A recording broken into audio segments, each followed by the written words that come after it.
तर आज आपल्या गावामध्ये अनुभव मंडपाच्या माध्यमातून मला तर काही माहिती नाही की आपल्या गावामध्ये अनुभव मंडप चालतो असं ऐकून आहे. मी आपल्या अनुभव मंडपाला आपल्या कार्यक्रमाला उपस्थित नव्हतो, पण अनुभव मंडप चालत ही एक आनंदाची बाब आहे. आणि मग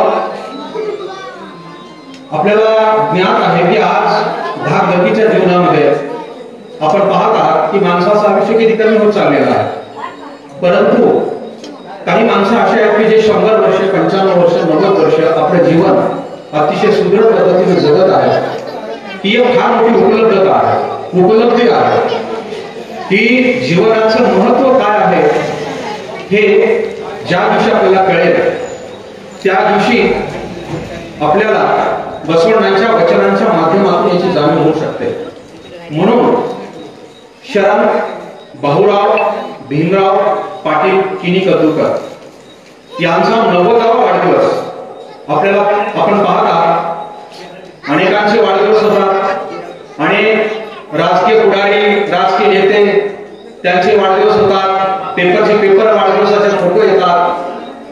तर वाढदिवस याचा अर्थच असा आहे की त्यांच्या या आयुष्यामध्ये त्यांनी एवढे वर्ष जगलेलं आहे, सुदृढ निरोगी जीवन आहे. आणि मग अशा व्यक्तींचा सत्कार होणं अत्यंत आवश्यक आहे. म्हणून आम्ही त्यांनी गावामध्ये असा संकल्प केलेला आहे की गावातल्या लोकांना मला अन्नदासोह करायचं आहे. मग महात्मा बसवण्णांनी सांगितलं होतं प्रत्येक माणसाला 2 भूका असतात. एक असते ज्ञानाची भूक आणि दुसरी असते पोटाची भूक. पोटाची भूक शरीराचं वजन वाढवते, पण ज्ञानाची भूक विचाराची उंची वाढवत असते. म्हणून महात्मा बसवेश्वरांनी बसव कल्याणमध्ये सांगितलं होतं अगोदर अनुभव मंडपामध्ये या, चर्चा करा, पुस्तकं वाचा, बुद्धीची कस वाढवा आणि नंतर अनुभव मंडपाच्या सभेच्या नंतर अनुभव मंडप संपला की अन्न दासोहाची व्यवस्था बसव कल्याणमध्ये होती, मंगळवेढ्यामध्ये होती. म्हणून आपण आपल्या ज्ञानाची उंची जर वाढवायची असेल, आपल्या मुलांना प्राध्यापक प्राचार्य डॉक्टर इंजिनियर अधिकारी करायचं असेल तर ज्ञानाची भूक अतिशय महत्वाची आहे. गावामध्ये घर किती उंच आहेत याला महत्व नाही, तर गावामध्ये अधिकारी आणि विद्वान लोक किती आहेत यावर गावाची उंची ठरत असते. म्हणून हा जो अनुभव मंडप आहे हे बुद्धीप्रमाणे व्हावी, वचन विचार आणि वचनांच्या माध्यमातून वैचारिक उंची वाढवण्याचं काम या अनुभव मंडपाच्या माध्यमातून होत होतं. म्हणून बसवण्णांनी 12व्या शतकामध्ये 770 शरण लोक ज्यांना अक्षर ओळख नव्हती असे 770 शरण लोक अनुभव मंडपाच्या माध्यमातून शरण बनवले, वचनकार घडवले आणि ज्ञानी घडवले. म्हणून हे जे लहान पोरं आहेत यांना हे कळणं फार गरजेचं आहे. मी सतत सांगत असतो जुन्या म्हाताऱ्या लोकांना हे जर नाही कळालं तरी चालू शकतं, कारण ते फार काही काम करू शकणार नाही. पण आपले हे जे लहान मुलं आहेत यांना महात्मा बसवण्णांचा विचार कळायला पाहिजे. आणि पिढ्यानपिढ्या अंधरूढी आणि अज्ञानामध्ये आम्ही आनंद मागायला लागलो, तो आनंद अज्ञानाचा आनंद आहे. ज्ञानाचा आनंद हा एक वेगळा आनंद असतो. म्हणून अनुभव मंडप कसलंही कर्मकांड न करता उद्या अन्नाचा दासोह आणि आज थोडा ज्ञानाचा दासोह व्हावा म्हणून हा कार्यक्रम ठेवलेला आहे. इथं माझी विनंती आहे की थोडं सोशल डिस्टन्स, शारीरिक अंतर ठेवून आपण बसायचं आहे. 2 गज दूरी, मास्क हे जरुरी, हे जे आहे अत्यंत आवश्यक आहे. आणि इथं तुम्ही बसला तुमच्या घरी सुद्धा दिल्लीमध्ये, मुंबईमध्ये, मद्रासमध्ये, चेन्नईमध्ये प्रत्येकाला ऑल भारतामध्ये हे पाहायला मिळणार. तुम्ही इथे गावात आहात म्हणून येऊ शकता, पण बेंगलोरमध्ये, लातूरमध्ये सगळे कार्यकर्ते आपल्या मोबाईलवर हा कार्यक्रम पाहणार आहेत. हा लाईव्ह कार्यक्रम आहे. म्हणून जिथं जिथं महाराष्ट्रामध्ये बसवण्णांचा विचार ज्याला ऐकायची तहान आहे ते सगळे कार्यकर्ते 8 वाजताचा वेळ आहे. 8 वाजल्यानंतर प्रत्येक जण लिंगायत पेजवरून व्हॉट्सॲपवरून हे व्याख्यान ऐकणार आहे. म्हणून इतर श्रोते किती आहेत यापेक्षा महाराष्ट्रातले सगळे, आंध्र प्रदेश, कर्नाटक, तेलंगणा आणि ऑल भारतामध्ये सुद्धा ज्याला हे व्याख्यान ऐकायचं आहे, हे फेसबुकवरून सगळ्या 2 दिवसापासून सगळ्या भारतामध्ये सर्व राज्यामध्ये फेसबुकवर, व्हॉट्सअपवर सर्व आपण ही लिंक पाठवलेली आहे. अनेक लोक ते ऐकणार आहेत. म्हणून आपण जिथं बसला तिथं थोडं अंतर ठेवून बसा आणि अशा पद्धतीनं आपल्या या ठिकाणी त्यांना विषय देण्यात आलेला आहे. लातूरचे उपकार्यकारी अभियंता माननीय एम के कस्तुरे साहेब आपल्या मांजरा धरणाचे, भट्टी धरणाचे, त्याच्यानंतर धरेगाव धरणाचे ते मुख्य अभियंते होते. आपल्या भट्टीचे सुद्धा आपल्या अहमदपूरच्या तालुक्याचे ते प्रमुख होते. लातूर जिल्ह्याचे मुख्य अभियंता ते होते आणि त्यांना बसवती शरणांच्या विचाराचा प्रसार करण्याची आवड आहे. निवृत्तीच्या निमित्तानं त्यांनी एक पुस्तक सुद्धा काढलेलं आहे. आणि मग आपल्या गावामध्ये बसवण्णावरती व्याख्यान झालेले आहेत.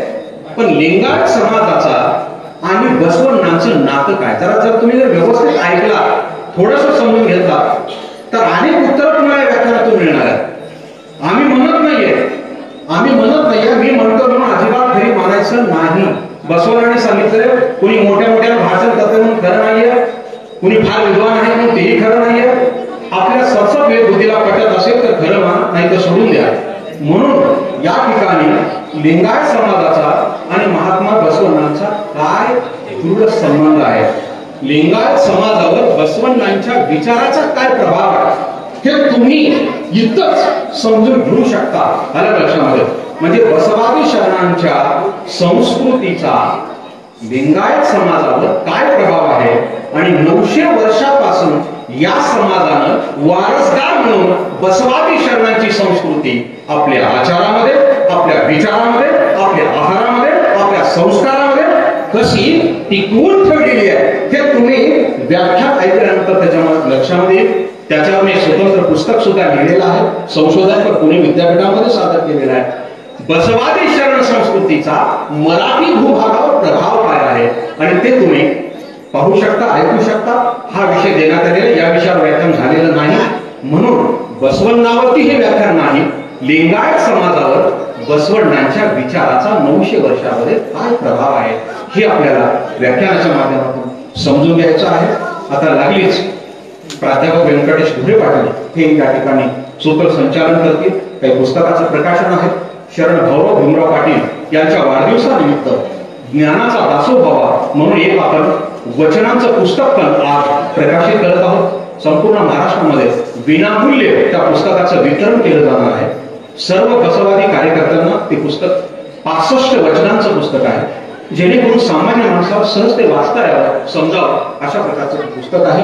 त्या पुस्तकाचं प्रकाशन आहे आणि सत्काराचा कार्यक्रम आहे. कमी वेळामध्ये आपल्याला कार्यक्रम द्यायचा. धन्यवाद. सर्वांना या ठिकाणी आपण जमलेले आहात. प्रथमतः सर्वांना शरणू शरणार्थी. समता नायक महात्मा बसवेश्वर, संत शिरोमणी गणनाथ माऊली, योग निर्माता, योग पुरुष, राष्ट्रसंत सद्गुरू शिवलिंग शिवाचार्य महाराज यांना प्रथमतः वंदन करून छत्रपती शिवाजी महाराज, डॉक्टर बाबासाहेब आंबेडकर, अण्णाभाऊ साठे, अहिल्याबाई होळकर यांनाही या मंगल प्रसंगी वंदन करून या कार्यक्रमाला सुरुवात होत आहे. प्रथमतः कोणत्याही कार्यक्रमाला अध्यक्षाची गरज आहे, म्हणून या कार्यक्रमाचे अध्यक्ष म्हणून बसव परिषदेचे जिल्ह्याचे संघटक, ज्यांनी सुरुवातीपासूनच बसवण्णाचे विचार सर्वसामान्यापर्यंत, सर्व घटकापर्यंत पोहोचण्यासाठी जे मोठे योगदान दिलं, असे शरण संजय पाटील यांना विनंती करतो, त्यांचं नाव सूचित करतो की त्यांनी अध्यक्षपद स्वीकारावं. त्याला अनुमोदन माझंच राहील की त्यांनी अध्यक्षपद या ठिकाणी स्वीकारलेले आणि कार्यक्रमाला सुरुवात झालेली आहे. आजच्या कार्यक्रमाचे अध्यक्ष संजय पाटील यांच्या अध्यक्षतेखाली आणि सर्वांच्या उपस्थितीमध्ये या ठिकाणी प्रथमतः समतानायक महात्मा बसवेश्वर यांच्या प्रतिमेचं या ठिकाणी पूजन होईल. सामाजिक क्रांती झाली. ते शतक अत्यंत खडतर होतं की एक कर्मठ समाज इतरांना गुलाम बनवलेला होता आणि अशा गुलामीतून वर काढण्यासाठी महात्मा बसवेश्वरांनी समतेची क्रांती घडून आणली. अशा महात्मा बसवण्णांना या ठिकाणी आपण वंदन करत आहोत. प्रस्ताविक संजय पाटील करतील. ओम श्री गुरु बसवलिंगाय नमः. तथागत भगवान गौतम बुद्धापासून ते राष्ट्रसंत सद्गुरू शिवलिंग शिवाचार्यापर्यंत ज्या ज्या महामानवांनी आपल्याला जगावं कसं हे शिकवलं त्या सर्व महामानवांना तसेच बसवादी 770 शरणगणांना प्रथमतः अभिवादन करतो. बंधूंनो, आजचा कार्यक्रम म्हणजे एक अनुभव मंडपाच्या माध्यमातून या ठिकाणी आमचे मार्गदर्शक आदरणीय डॉक्टर भीमराव पाटील सरांनी एक काहीतरी उपक्रम नवीन घ्यावा या उद्देशानं आपल्या येथील ज्येष्ठ नागरिक माननीय शरण भाऊराव पाटील यांचा वाढदिवसाचं एक निमित्त साधून या ठिकाणी वचन दासोहाचा कार्यक्रम ठेवलेला आहे. बंधूंनो, या कार्यक्रमाचे अध्यक्ष तर मीच आहे स्वतः. सॉरी. या ठिकाणी स्टेजवर बसवपीठावर विराजमान सत्कार मूर्ती शरण भाऊराव भीमराव पाटील, तसेच व्याख्याते आदरणीय कस्तुरे सर, ब्रह्माजी भीमराव पाटील, माझे मार्गदर्शक आदरणीय भीमराव पाटील सर, लक्ष्मणप्पा मोगडे, क्रांतिकारी शरण रवी बिराजदार सर, तसेच बाहेरगावून आलेले आमचे ज्येष्ठ सहकारी मार्गदर्शक शिवसाम मोहनराव, सावरगाव फोर्ट येथून आलेले सर्व शरण व गावातील सर्व शरणांना माझा शरणार्थी. बंधूंनो, 12व्या शतकामध्ये आपल्याला महात्मा बसवण्ण होऊन गेले. महात्मा बसवण्णाने आपल्याला मुख्यतः बरंच काही दिलं, पण त्यापैकी 2 मुख्य गोष्टी दिल्या. त्यापैकी एक अनुभव मंडप आणि दुसरं वचन साहित्य. 12व्या शतकामध्ये अनुभव मंडपा या लोकसंस्थेची स्थापना झाली. 770 शरणांना बसवांनांनी सभासद केले.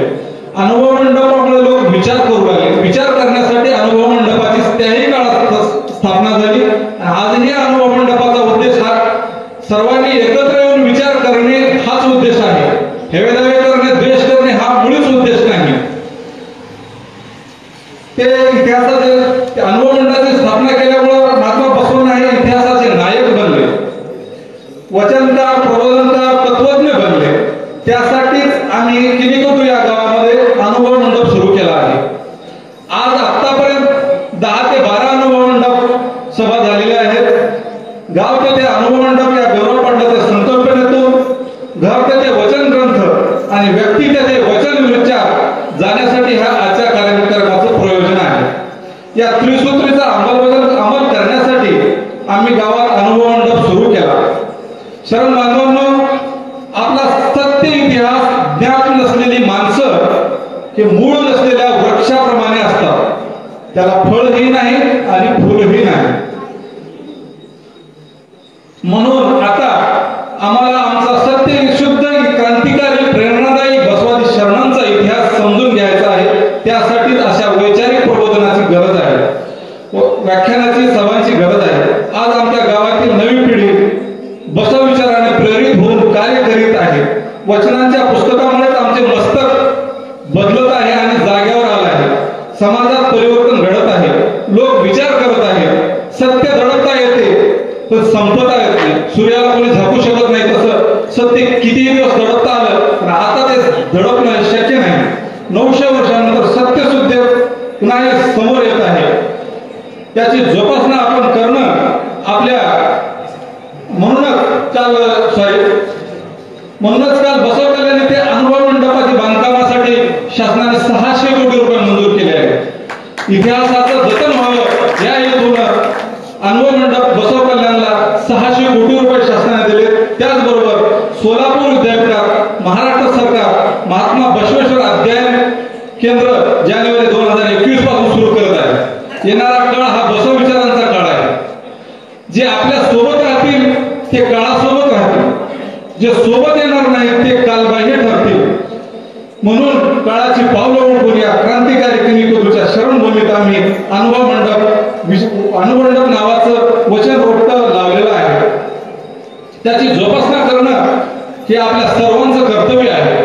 आपण सर्वजण एकत्र येऊन एका विचाराने अनुभव मंडपाचा विस्तार करूया. लातूर जिल्हा जलसंपदा विभागाचे उपकार्यकारी अभियंते इंजिनियर माननीय M.K. कस्तुरे सर हे आज आपल्या अनुभव मंडपामध्ये बसवादी शरण संस्कृतीचा समाज जीवनावरील प्रभाव या विषयावर संशोधनात्मक विचार मांडणार आहे.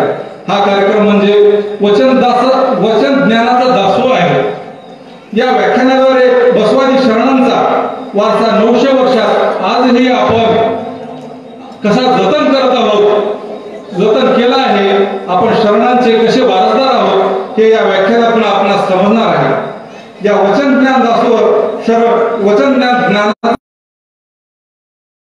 भाऊराव यांचा वाढदिवसाचं आयोजन मान्य भीमराव पाटील सरांनी केलेलं आहे. मी त्यांना 90व्या वाढदिवसानिमित्त बसवमय हार्दिक शुभेच्छा देतो व येथेच थांबतो. धन्यवाद. शरण संजय पाटील यांनी प्रस्ताविकामध्ये महात्मा बसवण्णाचे विचार आणि सत्काराचं प्रयोजन याविषयी प्रस्ताविकामध्ये मांडणी केलेली आहे. या ठिकाणी मी आपल्या गावाला प्रथमच आलेले आणि आजचे व्याख्याते माननीय शरण M.K. कस्तुरे सर यांचा अल्पसा असा परिचय तुम्हाला करून देतो. कारण परिचय कोणत्याही प्रमुख अतिथीचा परिचय असावा आणि म्हणून त्यांचा अल्पसा परिचय मी करून देत आहे. M.K. कस्तुरे सर यांचं जन्म नाव आहे मारुती काशीनाथाप्पा कस्तुरे. यांचा जन्म पालापूर तालुका निलंगा जिल्हा लातूर या ठिकाणी झालेला आहे. 1/9/1961 शासन अभिलेखाप्रमाणे 5/8/1961 मूळ तारीख त्यांची जन्मतारीख आहे. त्यांचं प्राथमिक माध्यमिक आणि महाविद्यालयीन शिक्षण 1ली ते 4थी जिल्हा परिषद शाळा पालापूर 1967 ते 1971 पर्यंत, 5वी ते 10वी जिल्हा परिषद प्रशाला निलंगा 1971 ते 1977, स्थापत्य अभियांत्रिकी मधील पदविका 1977 ते 1980 मध्ये त्यांनी पूर्ण केलेली आहे. सेवा कालामधील कार्यालय संक्षिप्त तपशील त्यांचा असा आहे की म्हणजे ज्यांनी उपअभियंता म्हणून काम केलं ते 19/12/1980 ते 1984 मध्ये जे जावेकवाडी प्रकल्प या मराठवाड्याचं जे भूषण आहे जायकवाडी प्रकल्प, या प्रकल्पाची बांधणी करण्याचे काम कोणाच्या हस्ते झालेलं असेल तर ते कस्तुरे साहेबांच्या हस्ते झालेलं आहे. त्याचबरोबर 1984 ते 1989 रोजी निम्न तेरणा प्रकल्प हा सुद्धा मराठवाड्यातला एक मोठा आणि प्रसिद्ध असा प्रकल्प आहे. त्याच्या धरणाचं बांधकाम सुद्धा त्यांच्याच हस्ते झालेलं आहे. मापणी तालुका उमरगा जिल्हा उस्मानाबाद येथे ते तेरणा प्रकल्प आजही मोठा प्रकल्प आहे. त्यानंतर 1989 ते 1998 मध्ये निम्न तेरणा कालवा उपविभाग 4 निलंगा ताल जिल्हा म्हणजे कालवा कॅनलचं काम, कॅनलच्या बांधणीचं काम, ती एक जशी आपल्या शरीरामध्ये रक्तवाहिनी असते तशी शेतकऱ्याला पाणी पुरवठा त्याच्या बांधापर्यंत पाणी नेऊन पोहोचवण्याचं काम एक तेरणा प्रकल्पापासून ते निलंगा तालुक्यापर्यंत आणण्याचं काम त्यांनी केलेलं आहे. म्हणजे त्यांना आपल्या मायभूमीविषयी प्रेम होतं आणि ते तेरणा प्रकल्पातून निलंगापर्यंत त्यांनी पाणी आणलेलं आहे. अशा पद्धतीचं त्यांचं काम आहे. 1998 ते 2000 मध्ये उद्धव पैनगंगा प्रकल्प उपविभाग 2 मुदखेड जिल्हा नांदेड म्हणजे हे पैनगंगाचा प्रकल्प जे मोठा आहे, इसापूर धरण आपण म्हणतो, त्या धरणातून मुदखेड भाग असेल, उमरी भाग असेल, बोर्टा असेल, धर्माबाद पर्यंत पाणी नेण्याचं काम त्यांनी केलेलं आहे. म्हणजे त्यांच्या कार्यकाळामध्ये शेतकऱ्याविषयी असलेला जिव्हाळा, कारण त्यांनी त्यांचं कार्यच शेतकऱ्यासाठी केलेलं आहे, वाहून घेतलेलं आहे, असं त्यांचं कार्य आहे. त्यानंतर 2000 ते 2009 निम्न तेरणा उजव्या कालव्याचा सिंचन शाखा मदनपुरी सिंचनाशी संबंधित व्यवस्थापनाची सर्व प्रकारची जबाबदारी त्यांनी पार पाडलेली आहे.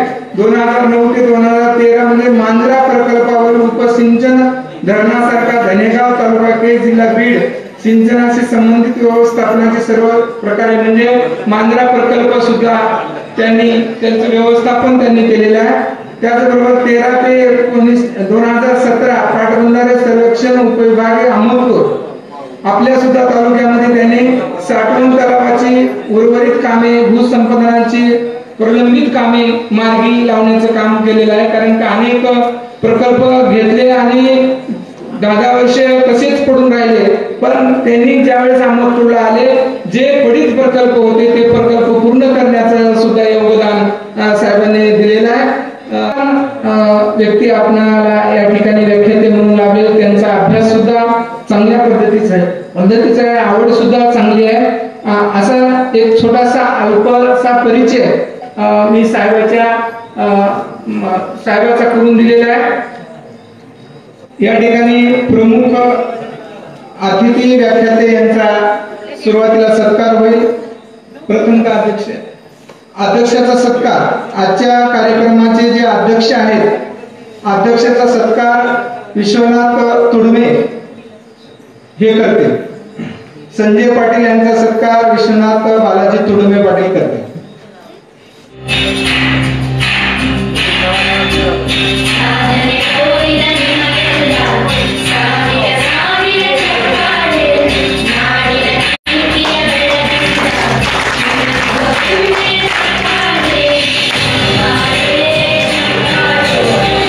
अध्यक्ष संजय पाटील यांना विनंती करतो की त्यांनी आजचे प्रमुख व्याख्याते एम के कस्तुरे यांचा या ठिकाणी सत्कार करावा.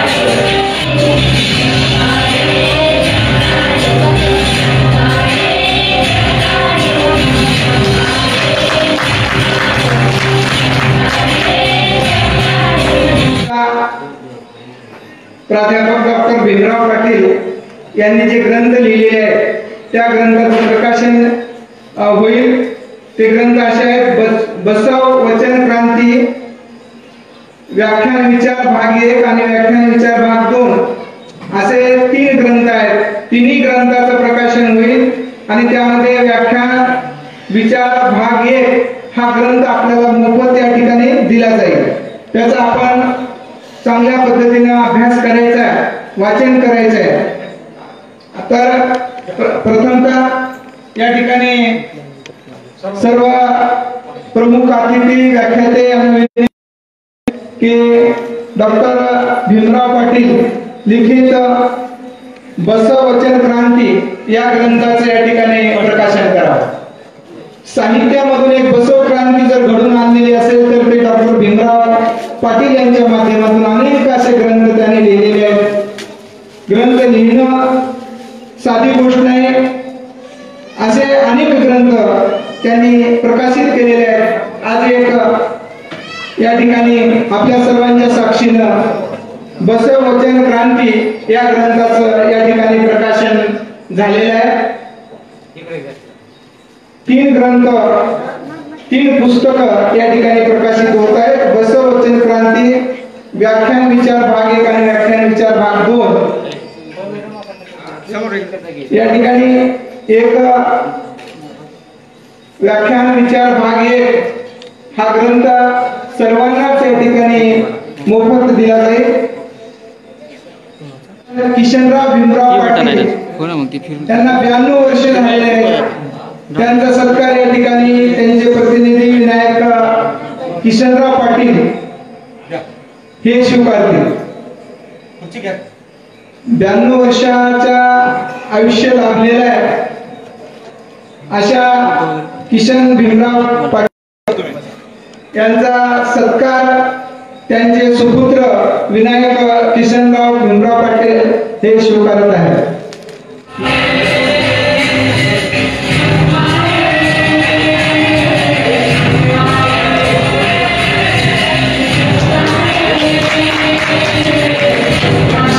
ब्रह्माजी भीमराव पाटील यांचा सत्कार होईल. त्यांनी सत्कार स्वीकारावा. वयाचे 78 वर्ष त्यांनी पूर्ण करत आहेत.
शाल श्रीफळ देऊन त्यांचा या ठिकाणी सत्कार होत आहे.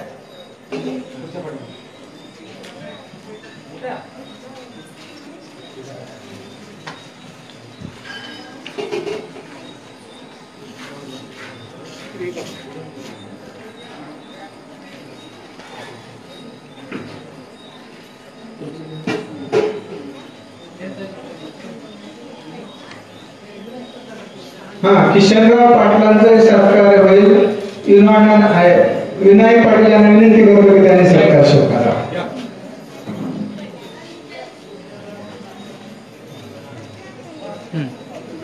या कार्यक्रमाला काही प्रमुख अतिथी शरण या ठिकाणी उपस्थित झालेले आहेत.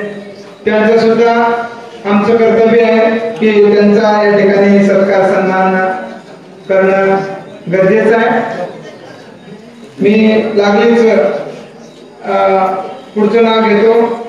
रवी बिराजदार, शिक्षक, शंभुलिंग विद्यालय लातूर. या शरणांचा सत्कार राजेंद्र भुरे पाटील करतील.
यानंतर लक्ष्मणप्पा मुकडे यांचा या ठिकाणी सत्कार होईल. परमेश्वर भुरे यांना विनंती करतो की त्यांनी त्यांचा सत्कार करावा. लक्ष्मणप्पा मुकडे आपला वेळातला वेळ काढून आपल्या या गावी आलेले आहेत. बसवण्णाच्या विचार समाजापर्यंत पोहोचवण्याचं काम ते करत असतात. मोठे योगदान समाजाला देत असतात. आचार्यांना सरकार या ठिकाणी होतोय.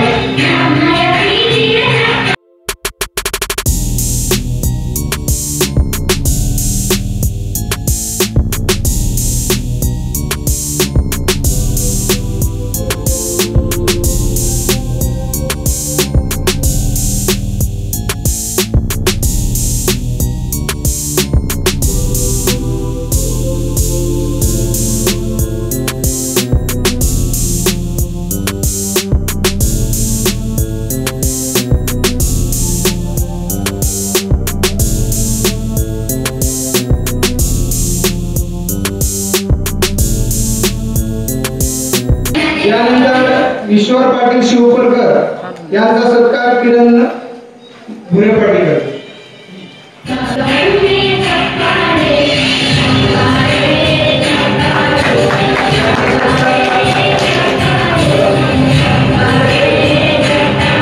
शिवदास भुरे हे बाळू मुंडा यांचा सत्कार करतील.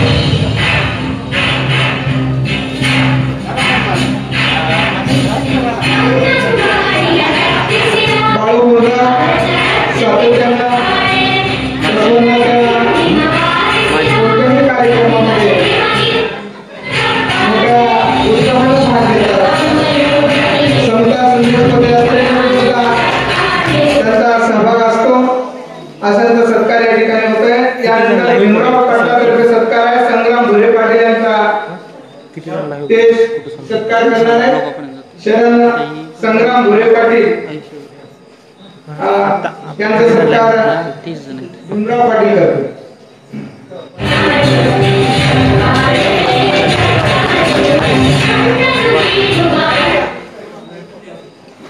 ज्यांनी बसव तत्व घराघरामध्ये दारादारामध्ये पोहोचवण्याचं काम आपल्या विचारातून, आपल्या साहित्यातून, आपल्या लेखनातून केलं. एवढंच नाही तर बसवण्णाच्या साहित्यावर, त्यांच्या विचारावर त्यांनी PhD केली, डॉक्टरेट पदवी मिळवली. अशा आपल्या गावचं शिक्षण क्षेत्रामध्ये वैभव असलेले डॉक्टर भीमराव पाटील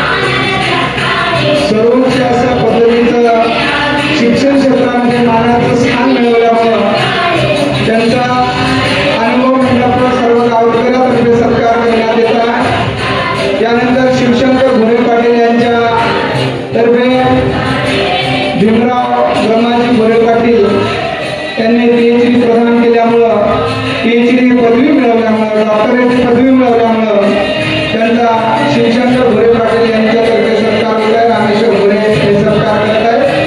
शाल श्रीफळ पुष्पहार घालून भीमराव पाटलांचा या ठिकाणी सन्मान सत्कार होत आहे.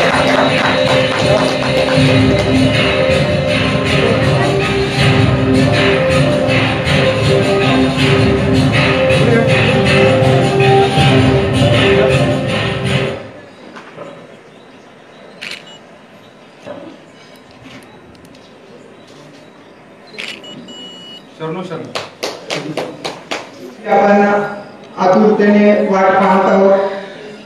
ज्यांनी बसवांना प्रत्येकाच्या मनात पेरण्यासाठी ज्यांनी आयुष्यभर कष्ट घेतलेले आहे, अभ्यास केलेला आहे, चिंतन केलेलं आहे, मनन केलेलं आहे, असे आजचे व्याख्याते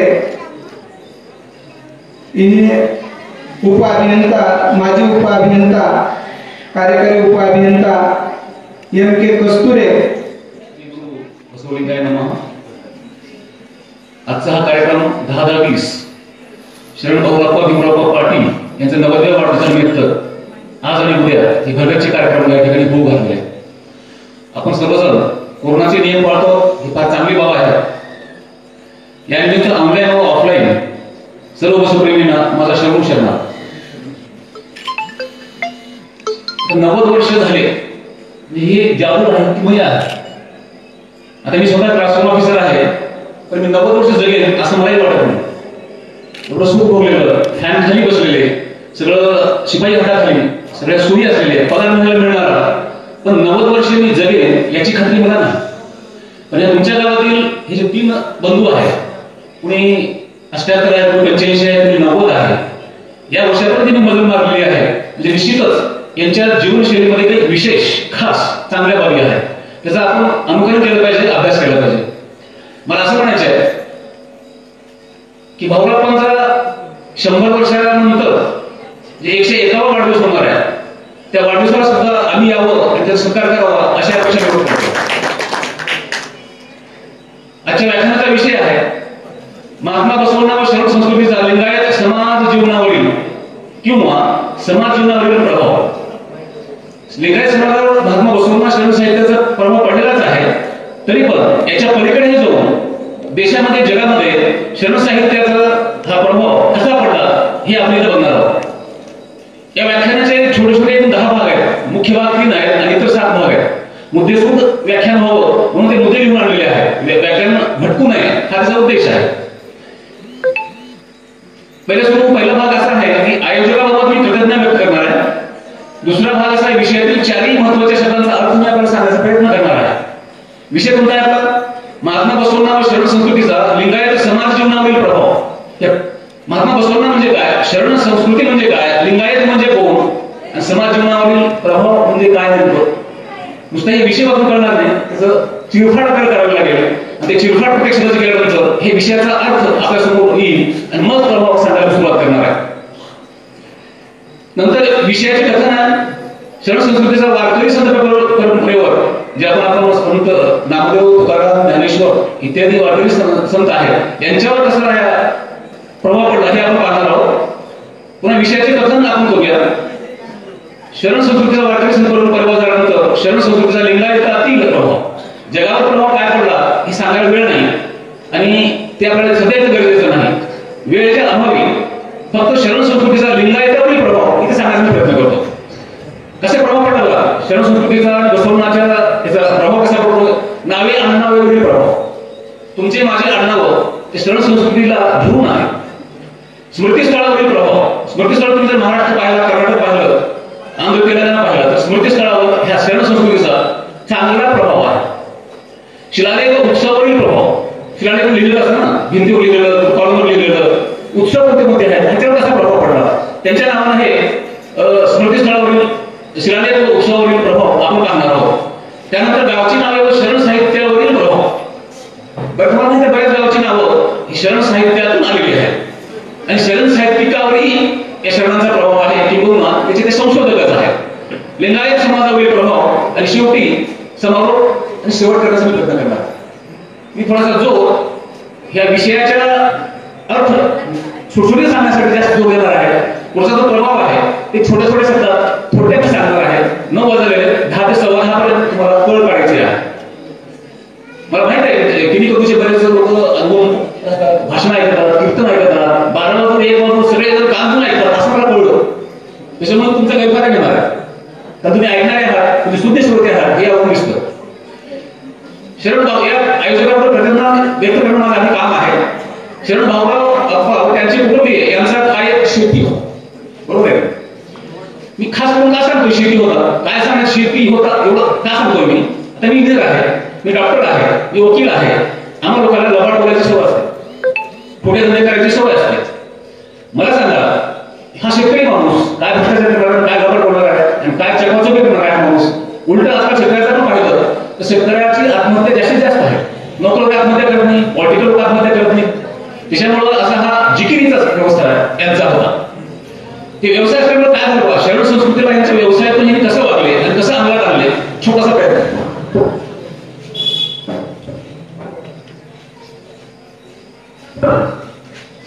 थंडी वारा ऊन पाऊस याची पर्वा शेतीमध्ये होत नाही. थंडी आहे, वारा आहे, ऊन आहे, पाऊस आहे, शेतकरी कधी घरी बसत नाही. तो पांघरून घेईल, थंडीत जाईल, वाऱ्यात जाईल, उन्हात जाईल आणि तो काबाड कष्ट करेल. म्हणजेच शेतकऱ्याचं जीवन जगलेले हे तिन्ही भाऊ शरण संस्कृतीप्रमाणे कायतवे कैलास या म्हणीला पात्र आहे. काम हेच कैलास, काम हीच देवाची पूजा व तीच वर्षी जर म्हणतो आपण ते ह्याला लागू होतं. एक धाडसात मी या ठिकाणी सांगतो. घामाची कमाई असलेले क्षेत्र आहे शेती म्हणजे. घामाची कमाई येते तर काहीच चकली दूर करू शकत नाही. तुमच्या भागात भाव नाही, पिकवलं तर तुमच्याकडे राशी पण तुमच्याकडे काही नाही. निसर्ग तुमच्या विरोधात आहे, शासन विरोधात आहे, समाज तुमच्या विरोधात आहे. मग अशा क्षेत्रामध्ये घामाची कमाई असलेले क्षेत्र ही शेती आहे. म्हणजेच शरण संस्कृतीप्रमाणे त्यांच्या गळ्यातील इष्टलिंग आला तर दररोज धर्माचा अभिषेक करतात. लिंगायताच्या गळ्यात इष्टलिंग असतं आणि हे जे कामं करतात, काबाड कष्ट करतात ते दररोज भिजतं. बरोबर आहे. भिजतं म्हणजे तो भाग अभिषेक आहे. हे घरी बसून पाणी घालणं, फुलं घालणं हे अभिषेक शरण संस्कृतीला मान्य नाहीये. तुमचं लिंग, तुमच्या गळ्यातलं इष्टलिंग हे घामाने भिजलं पाहिजे, त्या लिंगाने घामाने आंघोळ केली पाहिजे. म्हणजे तो कष्टाचा अभिषेक बसवणाऱ्या शरणाला अपेक्षित आहे. त्याप्रमाणे वागलेले आहे. प्रामाणिकपणाचा व्यवसाय करून उदरनिर्वाह आता सांगितल्याप्रमाणे त्यांचा उदरनिर्वाह शेतीवर आहे. निगत जे जमत ठेवायचं, संसार काटकसर न करायचा आणि आपल्या लेकराला भागवायचं असा आहे त्यांचा संसार. या शरण संस्कृतीप्रमाणे टोपीतील भाकर सेवन करणे म्हणजेच महापुष्कळ स्वीकार करणे. त्यांच्या काळात मला वाटतं धावी संस्कृती नव्हती, हॉटेल नसती. घरातही आपल्या माय बहिणीनं, आपल्या गृहिणीनं जी भाकर केली टोपल्याची भाकर म्हणजेच त्यांनी सेवन केली आणि तोच महाप्रसाद त्यांनी स्वीकारला. हे त्यांचं मोठेपण आहे. म्हणूनच मी असं म्हणेन बरेच माझ्या माहितीप्रमाणे आता मी सहज एका ठिकाणी बसलो गप्पा मारत तर ह्या घराला 12 एकर जमीन होती. 12 एकर ती झाली 100 एकर, 112 एकर. त्याच्यामुळे झालं कसं प्रामाणिकपणा, जिद्द, चिकाटी याचं हे फळ आहे. बौद्धिक पातळीवर चांगले विचार त्यांचे आहेत. हे निर्व्यसनी आहे सगळे भाऊ आणि त्याची मुलं सुद्धा मला निर्व्यसनी आहेत. कुणी कुठल्या व्यसनात गुरफटलं आहे असं मी ऐकलेलं नाही. हे तिघं तर निर्व्यसनी आहे, वडील माणसं. या प्राप्तपणामुळे विचारामुळे त्यांच्या घरची प्रगती झाली असं मला ठामपणे सांगायचं. कुटुंबातील मुली प्रश्न करायला मुलांना सांगितलं झाला तर मुलींचा प्रश्न आहे. त्यांच्या मुलीने पत्ता काढला सर, तुम्हाला फडणवीसांची चर्चा केली, शिवदासच्या मुलीची चर्चा केली. त्यांचं म्हणणं असं आलं या कुटुंबातील मुली या चांगल्या व ठाटेपणे गेलेले जमीन जागा आहे, घरदार आहेत, चांगले लोक आहेत, चांगल्या काही मुलीला दिलं आहे आणि मुलीचं कुठलीही तक्रार त्यांच्याकडे येत नाही असं मला बाहेरून कळलं. म्हणजेच सर्व मुले आणि मुली आपापले कार्य करून जीवन जगत आहेत. म्हणजे शरण भाऊराव यांचे जीवन शरण संस्कृतीला साधेसे व शोभणारे आहे. असं जीवन बऱ्याच लोकांना मिळत नाही. तुम्हाला स्पष्ट सांगतो, मी जरी व्याख्या द्यायला उभा असतो तर माझं सुद्धा जीवन एवढं पवित्र, एवढं साधं सुद्धा, एवढं उच्च नाही. करून त्याचं काय होतं, खोटं बोललं तर लोक दोन चापतं मारतील, खरं बोललं ते चापतं हळू मारतील, मार कमी लागेल म्हणून खोटं मान्य करायचं असा आमचा स्वभाव आहे. एवढं निष्कर्ष करून करतो की आमचं जीवन याच्या एवढं शुद्ध नाही. आता या निमित्तानं काय काय कार्यक्रम आहेत. ज्ञानदासोह आहे, अन्नदासोह आहे. आपल्या शरण संस्कृतीमध्ये ज्ञानदासोहाला अतिशय महत्व आहे. किंबहुना अनुभव मंडपात ज्ञान रसवच होत होता आणि नंतर अन्न रसव व्हायचा. शरण संस्कृतीप्रमाणे बुद्धिवादी व आचरणासाठी ज्ञानोत्सवाचा हा कार्यक्रम व शहरासाठी लोक एकत्र येण्यासाठी अन्नदोसाचा कार्यक्रम शरण भाऊराव यांच्या 90व्या वाढदिवसानिमित्त या ठिकाणी घेण्यात येतो. किनी कपूर या गावातील कार्यकर्ते गुण व्यक्त केलं. 3 भाऊ आहेत, त्यांची मुलं आहेत, मुली आहेत. यांच्या पुढाकाराने हा कार्यक्रम उभारला आहे. याला सहकार्य कोणाचं आहे? किनी कपूर या गावातील कार्यकर्ते व त्यांच्यातर्फे विविध कार्यक्रमाचे आयोजन इथं होत आहे आणि यांनीच हा कार्यक्रम घडून आणलेला आहे. त्यामुळं या सर्वांची कृतज्ञता व्यक्त करणं माझं कर्तव्य आहे. या गावात अनुभव चालतो, चांगली बाब आहे. शरण भीमराव पाटील पाटलांचं गाव आहे. जो माणूस 5 राज्यामध्ये प्रमुख व्याख्याता बसवण्याचा आहे त्यांच्या गावात हे अनुभव चालतो आणि चालून तुम्ही त्यांचा जो गौरव करताय ही चांगली बाब आहे. नसतं असं होईल 5 राज्यामध्ये दक्षिण भागामध्ये माणूस होतोय आणि गावात काही नाही असं होऊ नये. खरं या गावात होत आहे ही आनंदाची आणि उल्लेख विशेषत्वानं नोंद घेण्याची ही बाब आहे. या निमित्ताने या गावाने बऱ्याच व्याख्यातांचे विचार केलेले आहेत. मला भीती आहे, म्हणजे छातीत धडधड आहे. डायसाहेब बघा माझे पाय थरथर कापतात. कारण हे समोर बसलेले अनेक गोष्टी ऐकलेल्या ना, मोठमोठ्या वक्ते ऐकलेले तुम्ही. भीमराव पाटील सरांचे पुस्तक वाचलेले आहे.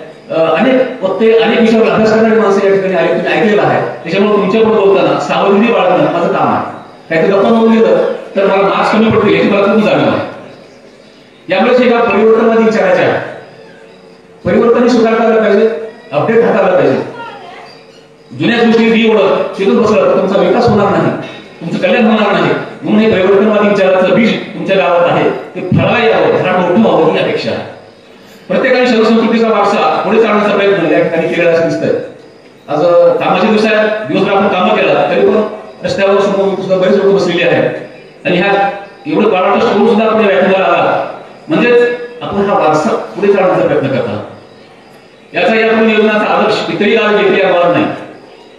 किनी कपूरमध्ये ज्या गोष्टी घडणार आहेत, ज्या गोष्टी घडलेल्या आहेत, या पंचक्रोशीतील जी गावं आहेत, आसपासची 10-5 खेडी जी आहेत ती तुमचा आदर्श घेणार आहे. त्यामुळे पुढे चालताना, पुढे काम करताना तुम्ही सावधगिरीनं लोकांना आदर्श होईल असंच काम केलं पाहिजे. वैयक्तिक हे आहे काही गोष्टी विसरून जाऊन अशा कामाला सहकार्याला आपण धावून आलं पाहिजे असं या ठिकाणी म्हणायचं आहे. असे विविध जे काही गावांचे शरण संजय पाटील व टीम यांचा पुढाकार घेऊन या ठिकाणी झालेला आहे. संजय पाटील म्हणजे तुमच्या वंचितचे कार्यकर्ते आहेत. वैचारिक चळवळीत ते भाग घेतात आणि जागोजागी बसवण्यावरती व्याख्यान देतात. आता मला बोलता येत नाही लेखरी, पण आता जे प्रस्ताव केलं नंबर 1 आहे. आवाज चांगला आहे, भीती नाही तुमच्या मनामध्ये काय सर्व ठरलं चांगला आहे. त्यामुळं एक शरण संजय पाटील व त्यांची टीम, प्रत्येक टीमचं नाव उल्लेख करत असणं योग्य नाही. त्यांची टीम मोठी आहे, तिथे बसलेले सगळे त्यांचे सहकारी आहेत आणि हे पुढाकाराने त्यांनी काम केलेलं आहे. अनुभव मंडप चालतो, असे कार्यक्रम होतात, पुढेही होणार आहेत. तर त्यांचं या ठिकाणी कौतुक करणं गरजेचं आहे.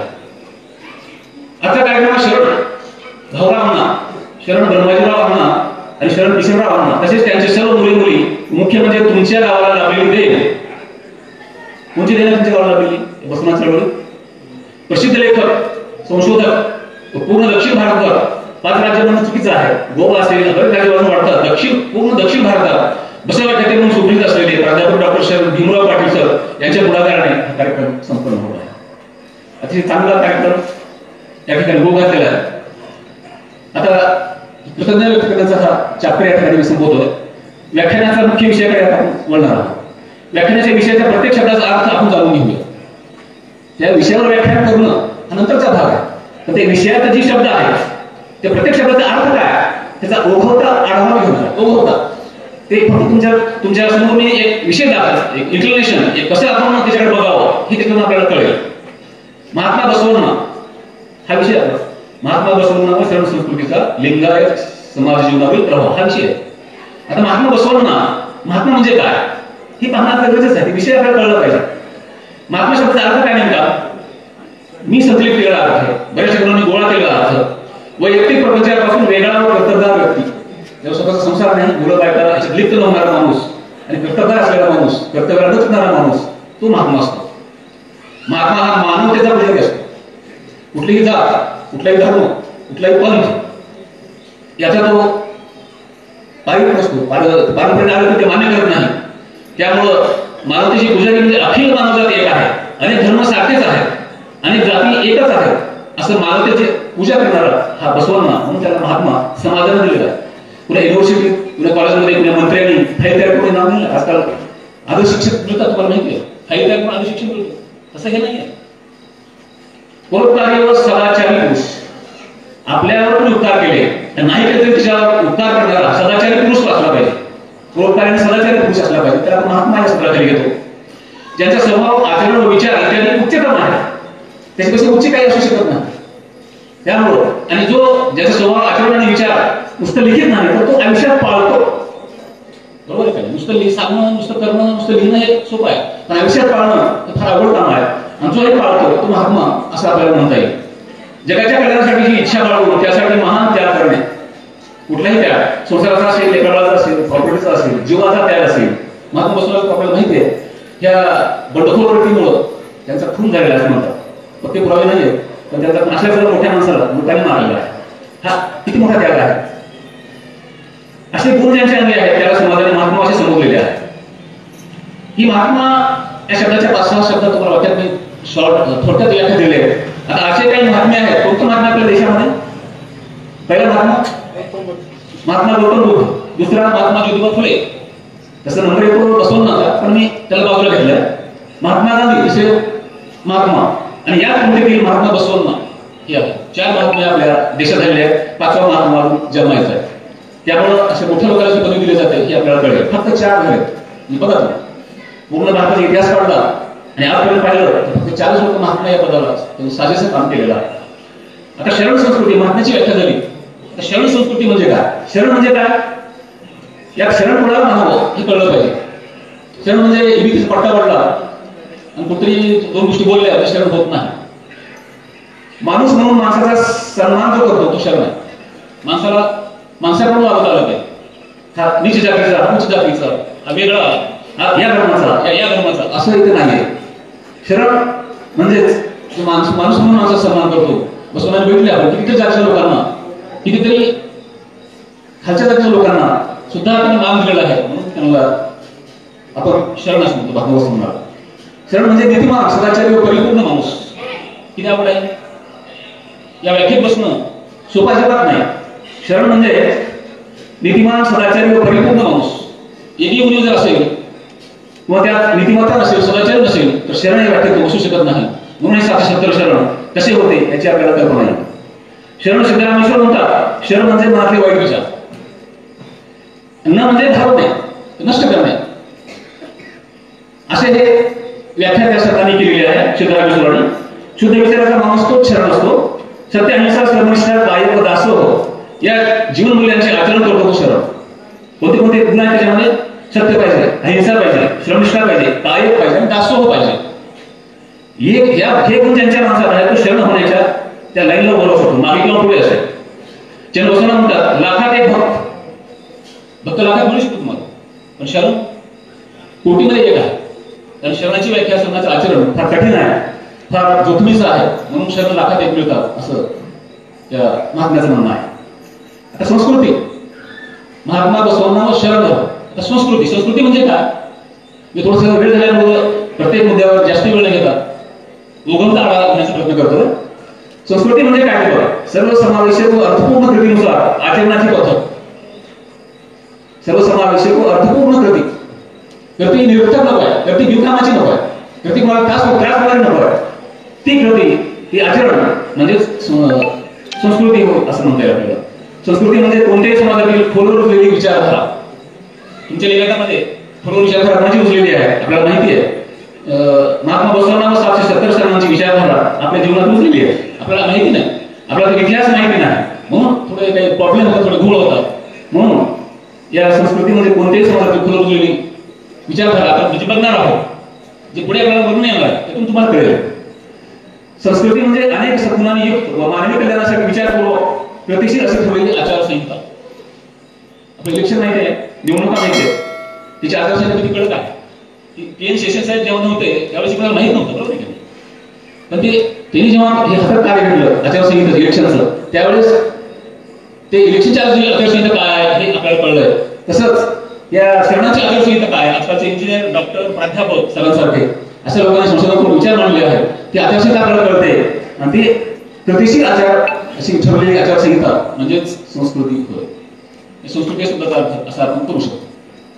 लिंगायत समाज, लिंगायत समाजावरील प्रभाव असा. लिंगायत समाज म्हणजे काय आणि प्रभाव म्हणजे काय त्याचं विश्लेषण 2 मिनिटात करणार. लिंगायत कोण आहे? आजकाल बरेच वाद आहे त्याच्यामध्ये. बरेच लोक वाद करतात, निष्कारण वाद करतात, निष्कारण गोंधळात पडतात. गरज नाही त्याची. सरळ लिंगायत म्हणजे कोण आहे आपल्याला कळलेलं आहे. आपण अभ्यास केला, आपण जर वाचन केलं तर ते शासन दरबारातील कागदपत्र पाहिली तर लिंगायत कोण आहे, लिंगायत समाज म्हणजे काय हे आपल्याला कळतं. इष्टलिंग धारण करणारा एकदेवोपासक समाज. जे सगळे इष्टलिंग आहे आणि तो एकदेवोपासक आहे, ते इष्टलिंगाची पूजा करतोय. सोमवार आले की शंकराकडे जा, मंगळवार आले की पूजा, बुधवार आले की पूजा, गुरुवार आले की तिकडे जा, शुक्रवार आले की तिकडे जा, शनिवार आले की मागच्या मंदिरात जा. असा लिंगायत करत नाही. लिंगायताला अशी परवानगी नाही. ती आपल्याकडे प्रथा पडलेली आहे. रोज उठून तांब्या घेऊन किंवा चवीत पाणी घेऊन आपण कुणालाही घालत बसतो. इष्टलिंगाची जर पूजा केली तुम्ही तर तुम्ही लिंगायताला साजेसे आचरण केलं असं म्हणता येईल. समज 770 शरण महात्मा बसवण्णा यांच्या शिकवणीनुसार व त्यांच्या वाटण्यात चालणारा समाज. 770 शरणांनी काय शिकवलं, वचन साहित्य काय आहे आणि बसवण्णांनी काय सांगितलं त्यांच्या वाटण्यात चालतो तो लिंगायत. बाकी तर लिंगायत म्हणता येणार नाही. ज्यांच्या धर्माचे संस्थापक महात्मा बसवण्णा आहे तो समाज. आणि जर काही मत मांडतील आणि जर काही सांगतील, काही दिशाभूल करतील, काही फेक करतील, शब्दांची फेक करतील आणि तुमचा धर्म लिंगायत नाही सांगतील, ते चुकीचं आहे, सबशे चुकीचं आहे. महाराष्ट्र शासनाच्या दप्तरमध्ये, भारत सरकारच्या दप्तरमध्ये अनेक साहित्यामध्ये लिंगायत हा शब्द आहे आणि लिंगायत धर्माचे संस्थापक महात्मा बसवण्णा आहे. ज्याचे संस्थापक महात्मा बसवण्णा आहे तो समाज म्हणजेच लिंगायत. बरोबर आहे. ज्यांचा धर्मग्रंथ वचन साहित्य आहे तो समाज. आमचा धर्मग्रंथ दुसरे होऊ शकत नाही असं नाही. दुसरे ग्रंथ वाचावे, अभ्यास करावा, त्याला झुलकायची गरज नाही, नाव ठेवायची गरज नाही. पण आपला धर्मग्रंथ हा वचन साहित्य आहे तो समाज. इतर सर्व धर्माचा आदर करून स्वतःच्या स्वतंत्र लिंगायत धर्माची महती सांगतो तो समाज. आपला समाज कुणावर टीका करत नाही.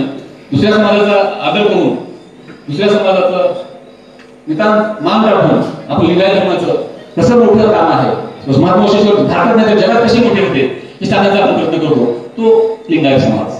प्रभाव महात्मा बसवण्णा शरण संस्कृतीचा लिंगायत समाजावरील प्रभाव. आता त्या व्याख्येचा त्या विषयाचा शेवटचा शब्द प्रभाव आहे. बरोबर आहे. मराठी भाषेत प्रभाव या शब्दाला अतिशय महत्त्व असून याचा अर्थ व्यापक आणि मोठा आहे. त्याला फार वेळ सांगायला तर तुम्ही थोडक्यात सांगण्याचा प्रयत्न करतो. प्रभाव या शब्दाचा अर्थ विशद करण्यासाठी तुमच्या गावाच्या जरी तळ्याचं एक उदाहरण घेतलं. कारण इंजिनियर आहे, तुमच्या गावाचा जरी तळा आहे त्याचा प्रभाव तुमच्या समाजावर कसा आहे बघा. तुमच्या गावाचा तळ्याचा परिणाम प्रभाव तुमच्या शेतकऱ्यावर कसा पडला बघा. तुमच्या त्या तळ्यामुळे कसा प्रभाव काय झाला. तुमच्या वातावरण आल्हाददायक, थंड व आरोग्यदायी आहे की नाही. कशामुळे झाले, तळ्यामुळे झाले. तळून ते वाळूट होत आहेत, पाणी मिळत नाही, जनावरांची परेशानी, पक्ष्याची परेशानी, माणसाची परेशानी, शिकलं पाणी नाही, ज्यामुळे वातावरण आल्हाददायक, थंड आणि आरोग्यदायी लागतं. हा तळ्याचा प्रभाव आहे. पंचक्रोशीतील गावांना पशु पक्षी मानव यांना पिण्याचे पाणी ह्या तळ्यातून मिळतं. बऱ्याच गावच्या पिण्याच्या पाण्याची स्कीम या तळ्यावर आहे. कोणाचा प्रभाव आहे, तळ्याचा प्रभाव. तळ्यामुळे घडते जमिनीच्या पोटातील पाणी साठ्यात वाढ होते, शेतीला पाणी मिळाल्यावर हमखास उत्पन्न होते. जमिनीच्या पोटात पाणी असल्यामुळे विहीर बोर याला पाणी लागतं आणि हमखास उत्पन्नाची हमी तुम्हाला मिळते. विहीर व बोरच्या पाणी वाढवून आपल्या वैभवात भर पडलेली आहे. या तळ्यामुळे तळ्याचे प्रभाव तुमच्यावरती आहे. तळ्याच्या पाण्याचे तुमच्यावरती हे ऐसा आहे.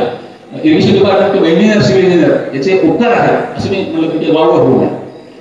आता या तळ्याच्या बाबतीत मी कसं बोलतो बघा. या तळ्यावर मी प्रभाव माझा टाकतो. एक सिंचन अभियंता स्थापन झाल्यानंतर म्हणून या तळ्याच्या संकल्पनेत माझा प्रभाव कसा पडतो. मी काय म्हणतो तळ्याला, तुम्ही म्हणता तळ, तुम्ही म्हणता पाणी थांबलं बांधलं. मी तसं म्हणत नाही. तळ्याला माझ्या इंजिनियरचा दृष्टिकोन कसा करण्याचा बघा. या तळ्याच्या संकल्पनेवर माझा प्रभाव काय आहे. हे तळे नसून 21व्या शतकातील मंदिर आहे.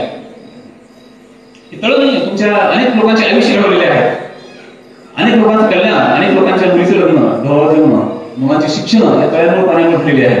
म्हणून हे तळे नसून 21व्या शतकातील हे मंदिर आहे असं म्हणलं तरी अजिबात बरोबर नाही किंवा चुकीचं नाही. तळ्याचे बांधकाम काय मंदिर आहे असं म्हणतो. शेतकरी या मंदिरातील दैवत आहे. आमची डिपार्टमेंट जे काम करतात, इंजिनियर असतील किंवा खालचे कर्मचारी असतील, शेतकऱ्याला हे दैवत समजलं पाहिजे. शेतकरी या ठिकाणी दैवत म्हणून बसलेला आहे, त्याची पूजा करणं कर्मचारी अधिकारी हे यांचं काम आहे. आणि त्याचं पाणी हे प्रसाद आहे. त्याचं पाणी प्रसाद आहे आणि प्रसाद तुम्ही काय जास्ती खात नाही. आता म्हणजे प्रसाद घेता किंवा तुमच्या अखंड सप्ताह तुम्ही इतर सप्ताह प्रसाद घेता, तो प्रसाद थोडा घेतला तरी बस झाला पाहिजे. तसं आपण या पाण्याचा उपयोग थोडका करून ठिबक आणि तुषार सिंचन वापरून पाणी कमी वापरावं आणि प्रसाराचा त्याला अर्थ लागू करावा असं म्हणलं तरी चुकीचं होणार. आतापर्यंत आपण व्याख्यानाच्या भाग 1 व 2 मध्ये आयोजकांवर कृतज्ञता, निवडलेल्या विषयाचा प्रत्येक शब्दाचा अर्थ थोडक्यात समजून घेण्याचा प्रयत्न केलेला आहे. आता मूळ विषयाच्या सविस्तर व मुद्देसूद विश्लेषणाकडे आपण वळणार आहोत. आता विषयाकडे जाऊ. विषयाचा अर्थ कळला. मी थोडं स्पीडनं बोलतोय. यानंतर जर कोणाला चर्चा करायची असेल तर आपण या भाषण संपल्यावर कार्यक्रम संपल्यावर अनेक तास बसू शकतो, अर्धा तास बसू शकतो. व्याख्यान देऊन किंवा हे विषय सांगून आम्ही लपलं जाणार नाही. तुमची परवानगी मिळाल्यानंतर नंतर हे विषय चर्चेले जाऊ शकतात. शरण संस्कृतीचा संत परंपरेवर काय प्रभाव आहे? शरण संस्कृतीपेक्षा वारकरी संप्रदाय हा 175 वर्ष आहे. बरोबर आहे. 12व्या शतकाच्या आधी ही आपली शरण संस्कृती निर्माण झाली आणि 13व्या शतकाच्या शेवटी ही संत परंपरा वारकरी संप्रदायामध्ये आलेला आहे. ही चळवळ मार्ग वसवणा 770 शरणांनी राबवलेली आहे. मोठं संघटनेने केलेलं आहे. आमच्या गावात 770 सोडून 70 लोकांचं संघटन. किती मोठी क्रांती, किती मोठे विचार, किती मोठे यशस्वी लोक झाले होते. वारकरी चळवळ संत नामदेव व संत ज्ञानेदेवानी व वारकऱ्यांनी राबवलेली आहे. साम्याच्या शरणांचे कन्नड भाषेतील वचनावर समता आंदोलन राबवलेलं आहे. वारकरी संप्रदायात पण मराठी भाषेत अभंग रचना याच अर्थाला धरून करण्यात आलेले आहे. शरणाचे समता आंदोलन व शोषणमुक्त चळवळीचा सुवर्णवादी विचारांचा प्रभाव या वारकऱ्यावर पडलेला. महात्मा बसवण्णांच्या वचनातील विद्रोह व परिवर्तनाचा सूर हा पुरोगामित्वाचा आवाज आहे. पुरोगामी आधुनिक विचाराचे आहेत. मानवाचं कल्याण, जगाचं कल्याण कशात लपलेलं आहे. कर्मकांडाला कसा विरोध केलेला आहे हे त्यातून दिसतं. तसंच संत तुकारामांच्या अभंगातील विद्रोह व परिवर्तनाचा सूर वचनातील विद्रोहाशी जुळणारा आहे. म्हणजे यांचा प्रभाव इकडे झालेला आहे असं मला वाटतं. 17व्या शतकात शरण संस्कृतीचा प्रभाव संत मनमोहन स्वामी यांच्यावर दिसतो. बरोबर काय दिसतो? ते काय बरोबर आदिगुरु, अनादिगुरु, धर्मगुरु, बसव असा उल्लेख करणारे संत मनमोहन स्वामी बसवण्णाच्या पालखीतील मी तांबोली बाळ असे आवर्जून सांगतात. बसवण्णाच्या साहित्यातील शरण क्षेत्रातील तांबोली बाळ म्हणजे लहान आहे. कसे एवढा मोठा होऊ शकत नाही. विनम्रपणे या ठिकाणी मनमोहन स्वामींनी सांगितलेलं आहे. यांच्यावर 17व्या शतकाचा प्रभाव पडलेला आहे. 13व्या शतकापासून ते 17व्या शतकापर्यंत किंबहुना 19-20 पर्यंत हा प्रभाव पडलेला आहे. त्यापुढे तसाच चालू राहील. कारण आता ही चळवळ सर्वसामान्यांनी हातात घेतलेली आहे. लिंगायत समाजाने हातात घेतलेली आहे. पुणे महाराजांच्या पुण्याच्या वैयक्तिक अशा हातात ही चळवळ राहिलेली नाही. लोकांनी जन आंदोलन सारखं ही चळवळ हातात घेतलेली आहे. म्हणून या चळवळीला यापुढे भाग घेण्याची शक्यता आहे. शरण संस्कृतीचा लिंगायतातील नावे आडनाव यापुढे प्रभाव. तुमचे नाव आडनाव बघा पण कसे आधी लिंगायत धर्मियांच्या आधी त्यांची मुलामुलींच्या नावावर बसवण्याच्या नावाचा प्रभाव दिसतो. कसे नाव आहेत? बसवराज, बसवेश्वर, बसवण्णा, बसप्पा, बसवलिंग, बसवंतप्पा, बसम्मा, बसवती, बसू, बसनाळे, बसये असे बरीच मराठी मुक्ती संग्रामातील शहीदांची नावे सुद्धा या शरण संस्कृतीच्या नावाप्रमाणे ठेवलेली आढळून येते. शरण संस्कृतीचा स्मृतीस्थळावर प्रभाव आहे. नावापैकी लिंगायताच्या नावावर कसा प्रभाव पडला त्यावेळेस शरण संस्कृतीचा स्मृतीस्थळावरील प्रभाव कसा पडला. अनेक ठिकाणी प्रभाव आहेत. म्हणून दुर्गाने परिणाम आपण या ठिकाणी अभ्यास व चिंतन करण्यासाठी थांबलेला आहोत. शरण संस्कृतीचा वारसा सांगणारी अनेक स्मृतीस्थळे आपल्यास दक्षिण भारतात पाहायला मिळतात. शरण सोमनाथ दानम्मा स्मृतीस्थळ गणेश बोलतो. सोलापूर शरण सिद्धरामेश्वर जन्मस्थळ व समाधी व स्मृतीस्थळ. अमरावती विरक्तमठ नरेंद्र स्वामीचे कार्यस्थळ व स्मृतीस्थळ. स्मृतीस्थळावर परिणाम बघायचे पूर्ण महाराष्ट्रभर आहे. मंगळवेढा शहर बसवण्णा, गंगांबिका व निरांबिका यांचे स्मृतीस्थळ इथं आहे. कनेरीमठ तालुका गरबी शरण काळसिद्धेश्वर स्मृतीस्थळ त्या ठिकाणी उभा आहे. गुंडापूर तालुका शरणी दानम्मा स्मृतीस्थळ आपल्याला पाहायला मिळतं. समाधीपतीची तिथं आहे. रेवाणी रेवण सिद्धेश्वर स्मृतीस्थळ. आळते तालुका हातगळगळे शरण अलमप्रभू स्मृतीस्थळ. लातूर शहर चंदनाप्पा देशिकेंद्र स्वामी स्मृतीस्थळ. तासाशिर्शी तांबाळा गरीबसवेश्वर शरण स्मृतीस्थळ. सोलापूर इंगळेश्वर मंगळवेढा बसवकल्याण रेवणसिद्धाची स्मृतीस्थळ. हे सगळं आपल्या ध्यानात राहण्यासाठी ऐकून कमी ध्यानात राहील. प्रत्यक्ष जेव्हा आपण सहली करतात या ठिकाणी टूर काढतात, दौरे करतात त्यावेळेस जास्त चांगलं कळेल. तुमच्या गावात सर अनेक लोकांना घेऊन जातात, एसट्या घेऊन जातात, बाई वाहने घेऊन जातात, जीप कार घेऊन जातात. तर त्यांच्यासोबत आपण हे टूर केल्या, दौरे केले तर आपल्याला चांगली कल्पना येईल. आता शरण संस्कृतीचा शिलालेख व उत्सवावरील प्रभाव आहे. शिलालेख म्हणजे कुठलेही बोर्ड लिहिणे, कुठल्या पिलावर काही लिहिणे याला शिलालेख म्हणतो आपण. आणि उत्सव या दोन्ही प्रभाव शरण संस्कृती आणि मानव वस्तूंचा कसा पडला हे बघा. महाराष्ट्राच्या सीमावर्ती भागात कन्नड भाषेत 300 शिलालेख आढळतात. यापैकी किती कुणी पाहिलं हा वेगळा विषय, पण 300 सीमावर्ती भागात शिलालेख आपल्याला दिसून येतात. कोल्हापूर, सांगली, कराड, मंगळवेढा, सातारा, नांदेड या भागात असे 38 शिलालेख आपल्याला पाहायला मिळतात. सांगली, सोलापूर, उस्मानाबाद, नांदेड, बीड काही शिलालेख या ठिकाणी आहेत. या कन्नड व मराठी शिलालेखाद्वारे बसवादी शहरांची नावे, दानपत्रे, आडनावे, गावची नावे, राजपेत्यांची नावे, कुळे, राज्य, राजधानी इत्यादी आपल्याला त्या शिलालेखात आढळून येतात. साधारणपणे 12व्या व 13व्या शतकात या कोरीव लेखांचे लेखन झालेले आहे. 14 शतकात नाही, 12 आणि 13 मध्ये झालेलं आहे. एवढं जुनं पुरावे तुमच्याकडे आहे. आता उत्सवावर या सगळ्या संस्कृतीचा प्रभाव काय आहे बघूया. कोल्हापूर, सांगली, सोलापूर, उस्मानाबाद, लातूर, नांदेड या जिल्ह्यात शहरांचे स्मृती उत्सव व यात्रोत्सव साजरे केले जातात. सोलापूरला सिद्धरामेश्वराची गड्डा यात्रा आहे, जानेवारीत 5 दिवस भरते. याला 800 वर्षाचा इतिहास आहे. उत्सवावर परिणाम यांचे सण संस्कृतीचा कुठे कुठे प्रभाव आहे, कुठे कुठे सण संस्कृती किती खोल घुसली हे बघा. अशा प्रकारची यात्रा बसव जयंतीस बसवकल्याची यात्रा भरते. देऊळ हालाळी दिवाळी चंद्र बसवण्याची यात्रा भरते. आतले अरू, मुरुम, सोलापूर, सांगली, कोल्हापूर, आळते डोंगर, गुड्डापूर, प्रत्येक नामानुसार यात्रा भरते. दिलेल्या आमच्या गावात आधी तोडतात. आधी तोडण्याचं कारण असं आहे, आधी तोडणे कुठे जादू नाही, त्याला कुठली कर्मकांड नाही. वेद, यज्ञ, होम, हवन याचा आम्ही निषेध करतो. वेदामध्ये होम हवनामध्ये अग्नी प्रज्वलित करतात, बरोबर आहे? होम हवन करतात. ते तोडवं म्हणजे काय? आम्ही त्याचा निषेध करतो. ते चांगली बाब नाही. ते लिंगायत लक्षात घ्यायला पाहिजे. लिंगायत करण्याचं कारण कळलं पाहिजे. आधी तोडणे म्हणजे मोठं काम आहे. त्या होम हवनाचा जुन्या परंपरेचा त्या ठिकाणी निषेध आधी तोडून आपण करतोय. यात पालखी उत्सव, वचन गायन व दासोह इत्यादी कार्य अखंडपणे चालते. जेथे जेथे बसवनाची मंदिरे आहेत तिथे दरवर्षी यात्रोत्सव, पालखी सोहळा साजरा केला जातो. बसवणी पौर्णिमा आपल्याला माहिती आहे, बसवली देवी उत्सव म्हणून साजरा केला जातो. लातूर आणि उस्मानाबाद जिल्ह्यात कार्तिक पौर्णिमेस हा उत्सव साजरा होतो. बसवना पौर्णिमा ती शिखर होतं आपलं शिखर. या पुरुष संगमाच्या मंडपाची चिखल शेण लाकडापासून प्रतिकृती बनवून पूजा होते. म्हणजेच बसवनाच्या अनुभव मंडपाची ही पूजा आहे. ती अगदी ओपन आणि खुला प्रभाव आहे. या दिवशी पूर्ण देशात अक्षय तृतीयेला, अक्षय तृतीयेस महात्मा बसवनाची जयंती होते. माहिती आपल्याला या दिवशी पूर्ण देशात अक्षय तृतीयेला महात्मा बसवनाची जयंती साजरी होते. ही जयंती शासकीय कार्यालयातून साजरी व्हावी यासाठी महाराष्ट्र आणि कर्नाटक या दोन्ही राज्यांनी चिरा काढले आहेत. आणि बसवनाची जयंती त्या तारखेला 11 वाजता प्रत्येक कार्यालयात साजरी करावी त्याचा दंड काय ऍक्शन होते. तर सर्व देशवर दिवसाला या ठिकाणी आपण महत्व देतो. गावची नावे बघू आपण. गावची नावे सर्व साहित्याची कसं पडला प्रभाव सरळ साहित्यिकावर आणि गावच्या नावावर. महात्मा बसवनाच्या घरावरून लिहिण्याची आडनाव ठेवले आहेत. महात्मा बसवनाचं घराचं नाव होतं महामणे. त्यावरून पडलेले आडनाव बघा, महामणे, महामणी, महामुनी, ममाणे, ममाणी, ममाणे. कशाचा परिणाम आहे, कशाचा प्रभाव आहे? बसवण्याच्या एका घराचा हा प्रभाव आहे. एवढे मोठे प्रभाव झालेले आहेत. महात्मा बसवनाच्या गावावरून पडलेले आडनाव, त्यांच्या गावावरून आडनाव कसे पडले बघा. बागेवाड, बागेवाडे, संगम, संगमे, बसव कल्याण, कल्याणी, कल्याणी, कल्याण, कल्याण शेट्टी, बसव कल्याण, सोलापूर, सोलापूर, सोलपूर भूभागावरून नाव पडलेले आहेत. तानडे, कन्नडे, कन्नडगी, कन्नडवी भूभागावर पडलेली नाव. किती प्रभाव हिचा आपण बारीक नाही. महाराष्ट्रातील गावचे नाव बसव शरण नावावरून पडलेले आहे. आपले काही गावचे नाव आपण बघू. ते बसव शरण यांच्या नावावर पडलेले आहे.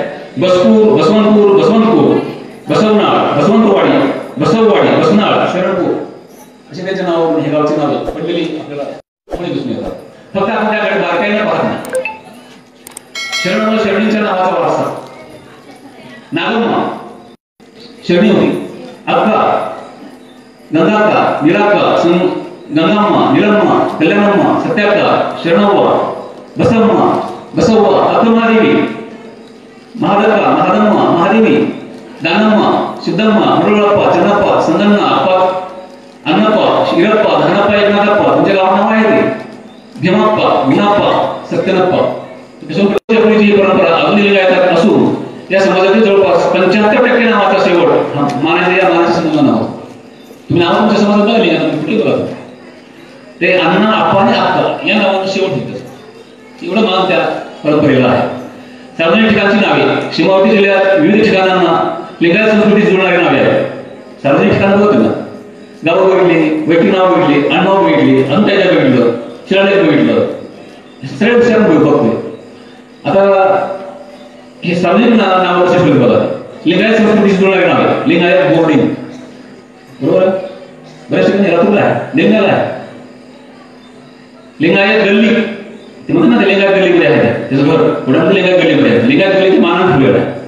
लिंगायत मठ, आजी महाराष्ट्रात गल्ली, रस्ते, चौक, दुकाने, घरे, खानावळी, हॉटेल, नगरे, शिक्षण संस्था, वाचनालय, व्यायामशाळा, सेवाभावी संस्था यांची नावे शरण व लिंगायत संस्कृतीवरून ठेवली गेली आहेत. बऱ्याच ठिकाणी पाहतो मी शरणांचा परिणाम अतिशय खोल आणि मोठा आहे. एवढं पुरवले असताना लिंगायत कोण आणि लिंगायत आणखीन काय हे वाद करणाऱ्याला काय म्हणावं या ठिकाणी मी तिच्या विषयात जाऊ शकत नाही.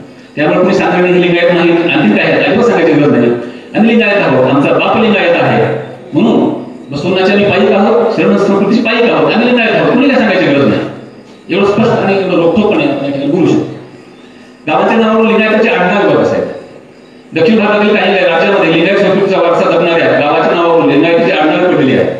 आवळा, आवळादे, शिवपूर, शिवपुरे, मोळकेरा, मोळकेरे, मोठंडी, मोठंडे, मंटाळ, मंटाळे, हुळसूर, हुळसुरे, उडगी, उडगे, गरजगी, गरजगे, निगुडगी, निगुडगे, हिप्परगा, हिप्परगे, जेवरगी, जेवरगे, बालकुंदा, बालकुंदे, मंगापूर, मंगापुरे, भोसगा, भोसगे, बिग्गी, बिग्गे, उस्कुरी, उस्कुरे, फल्लाडी, फल्लाडी.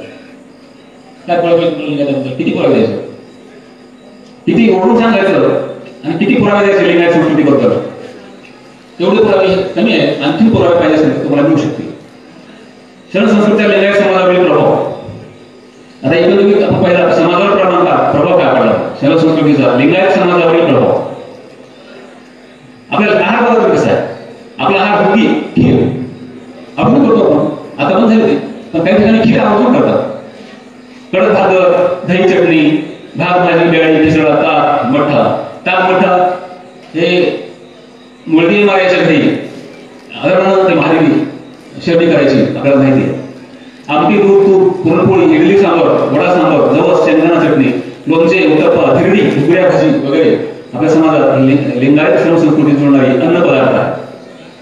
वेळामासेच्या दिवशी आंबी लोकशिरे हा आहार शरण संस्थेला मुलगी मारायच्या यांची घरी खास करून केला जायचा, तो आपण वेळामासाला करतो. स्वभाव वैशिष्ट्य कसे बघा, लिंगायताचे स्वभाव वैशिष्ट्य, शरणांची स्वभाव वैशिष्ट्य होती, महात्मा बसवनांची स्वभाव वैशिष्ट्य होती, गुण होते, तेच लिंगायत प्रमाणात जास्ती करून दिसून येतात. लिंगायत समाज कष्टाळू आहे, प्रामाणिक आहे, शाकाहारी, शांततावादी, अहिंसक, व्यापारी वृत्तीचा, काय व दासो वृत्तीचा, दयाळू व प्रामाणिक अशा गुणवैशिष्ट्यांनी युक्त. तो उपद्रवी माणूस नाहीये. लिंगायत कधी उपद्रव, धोकेबाज असा माणूस नाहीये. शरण तसेच होते ना, म्हणून तिच्या तुमच्यावर पडलेला प्रभाव आहे. जर समजा एवढं चांगलं वागून तुम्ही जर आडवं आलंच तर काय होतं, गणाच्या वृत्तीचा वारसा आमच्याकडे आहे. गणाचार म्हणजे काय, संघटन करायचं आणि चांगलं म्हणून जे नावाला येतात, जे त्रास देतात त्याला सरळ करायचं. काय त्याला करा कसं येतं, नीटनेटके व्यवस्थित प्रमाणे कोणी त्रास देत असेल तर त्यावेळी एकत्र होऊन वैयक्तिकपणे होणाऱ्या अन्यायास वाचा फोडतो, हाच गणाचार आहे. बंडखोर, वाईट विरोधात बंड करणे, कोणाला न मानणे, वाईट माणसाला न मानणे हे आमचा स्वभाव. बसवकालीन गणाचारी शरण कोण होते, बसवनाच्या काळात तलवार घेऊन लढलेले कोण आहे, अक्कनागम्मा, चंद बसवन्मा, गंगांबिका, कल्याणम्मा, शरण कक्कय्या, चंदय्या, अंबिगर चोडय्या, मडिवाळ माचय्या ही शरण मंडळी हातात तलवार घेऊन प्राणाचे रक्षण करीत होते, चळवळीला वाचवतील व वचन साहित्याचे रक्षण करतील असं त्याचं आचरण होतं. आज आपलं किती प्रमाणात आहे हा वेगळा संशोधनाचा विषय आहे. असं आपल्याकडे अजून घडत नाही. आपल्या गणाचार, आपली संघटना, आपला एकेपणा इथे जपला गेलेला नाही. लिंगायत समाजातील जाती उपजाती काही येतात, आपल्याकडे भरपूर जाती आहेत. महाराष्ट्रात अनेक संघटना विचारवंत उपजाती तोडो लिंगायत जोडो सांगा. लिंगायत कोणत्या जात असणार त्याच्या पुढे बघा. असं नारायण काय म्हणतात, रोटी बेटी व्यवहार करण्याचा आग्रह करतात. लिंगायत काही उपजाती या व्यवसायावरून पडलेल्या आहेत, व्यवसायावरून पडलेल्या आहेत. लिंगायतच आहेत. लिंगायतमध्ये काय काय उपजाती आहे, 350 उपजाती आहेत. पैकी काही तुम्हाला वाचून दाखवतो.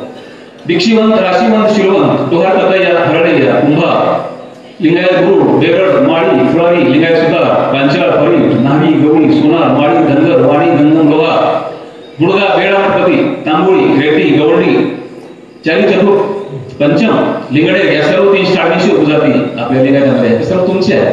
त्याचा व्यवसाय कोणता असेल म्हणून त्याला बहिष्कार करणे किंवा त्याच्याशी व्यवहार न ठेवणे चुकीचा आहे.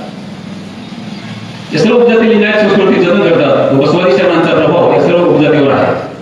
या उपजाती गायकावरून असून त्यांचे कोणाची धर्मांतरण झालेले नाही. कुणाला वरून आलेलं नाही, मागून असं लिंगायत केलेलं नाही, विचार परिवर्तन करून लिंगायत केलेलं आहे. सर्वजण शरण संस्कृतीला मानतात. त्या सर्व वचन साहित्याचा मोठा प्रभाव आहे. आमची अभिवादन पद्धत बऱ्याच समाजात बघतो आपण. काही ठिकाणी रामराम अभिवादन पद्धत आहे, काही हरिकृष्ण आहे, काही ठिकाणी जयरामजी की म्हणतात. बाहेर जावा खाली वाकून अभिवादन करतात. काही ठिकाणी काही देशामध्ये जीभ काढून, जेवढी जास्त जीभ काढता येईल, जेवढं जास्त जीभ काढून तेवढं अभिवादन ते करतात. बाहेर अशी पद्धत आहे. तुमच्या समाजात पद्धत कोणती आहे? अभिवादनाची पद्धत काय? शरणा सोपी पद्धत, त्याचा अर्थ फार मोठा आहे. लिंगायताला शरणार्थी असे अभिवादन आहे. महाराष्ट्रात आधी सर्व जाती उपजातीचे लोक एकमेकांना भेटल्यावर शरणार्थी असे अभिवादन करतात.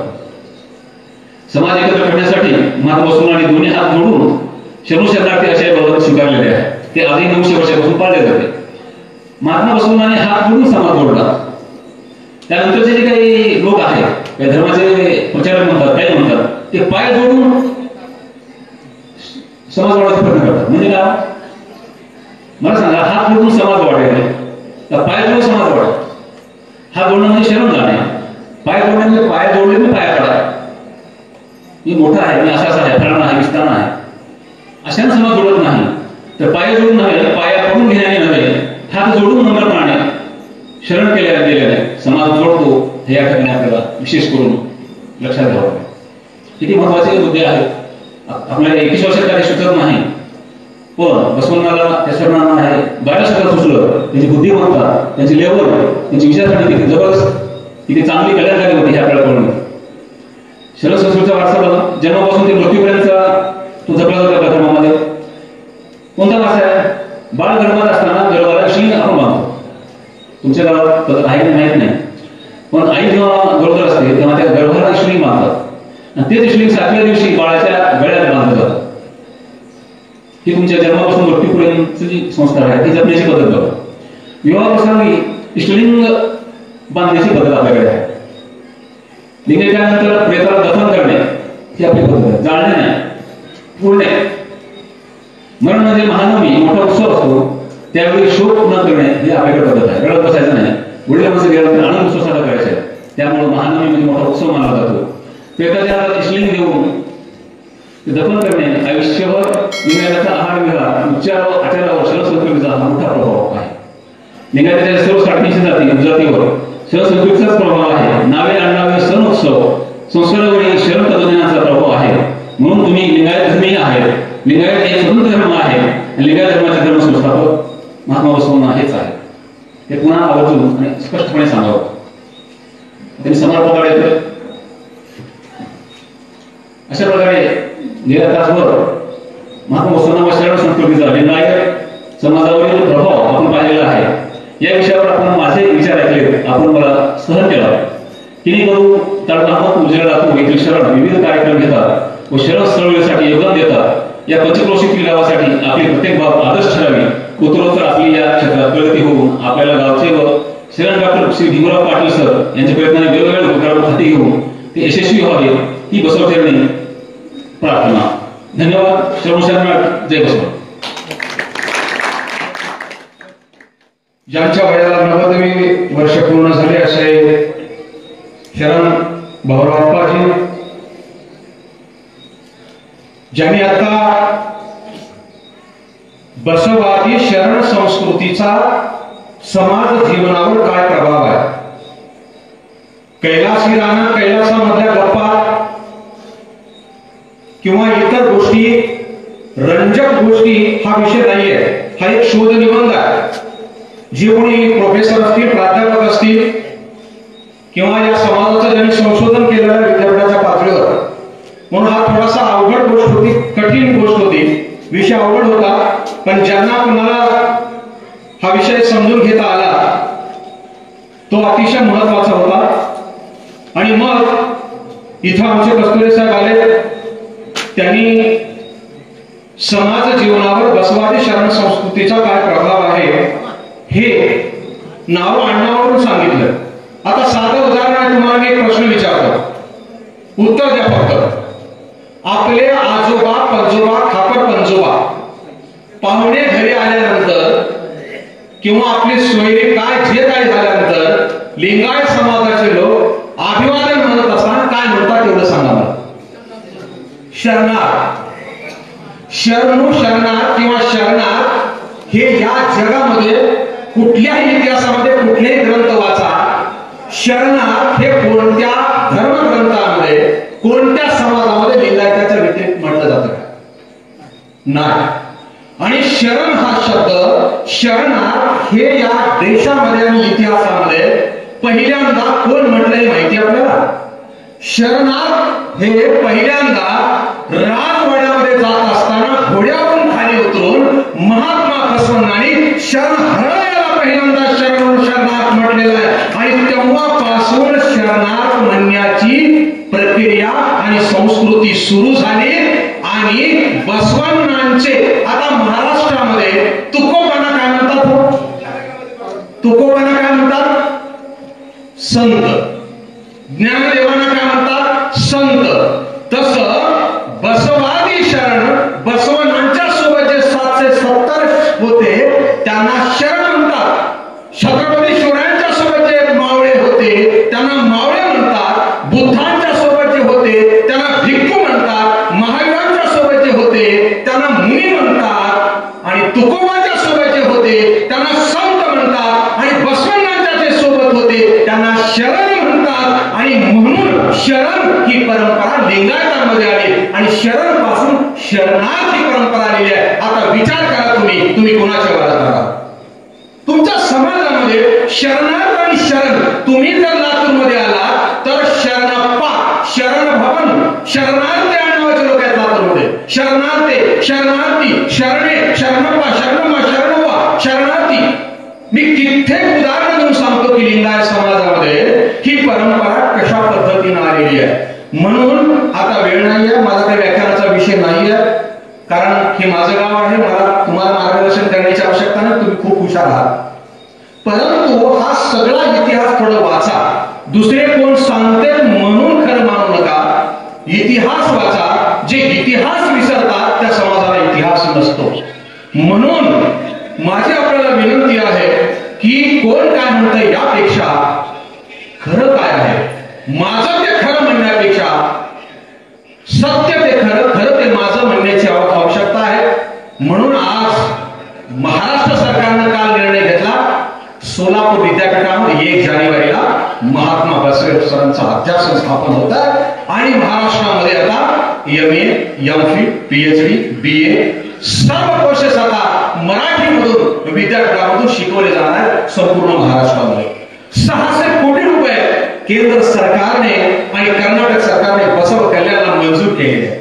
इतकंच नाही, 23 भाषेमध्ये वचन माननीय नरेंद्र मोदी साहेबांनी दिलेले आहे.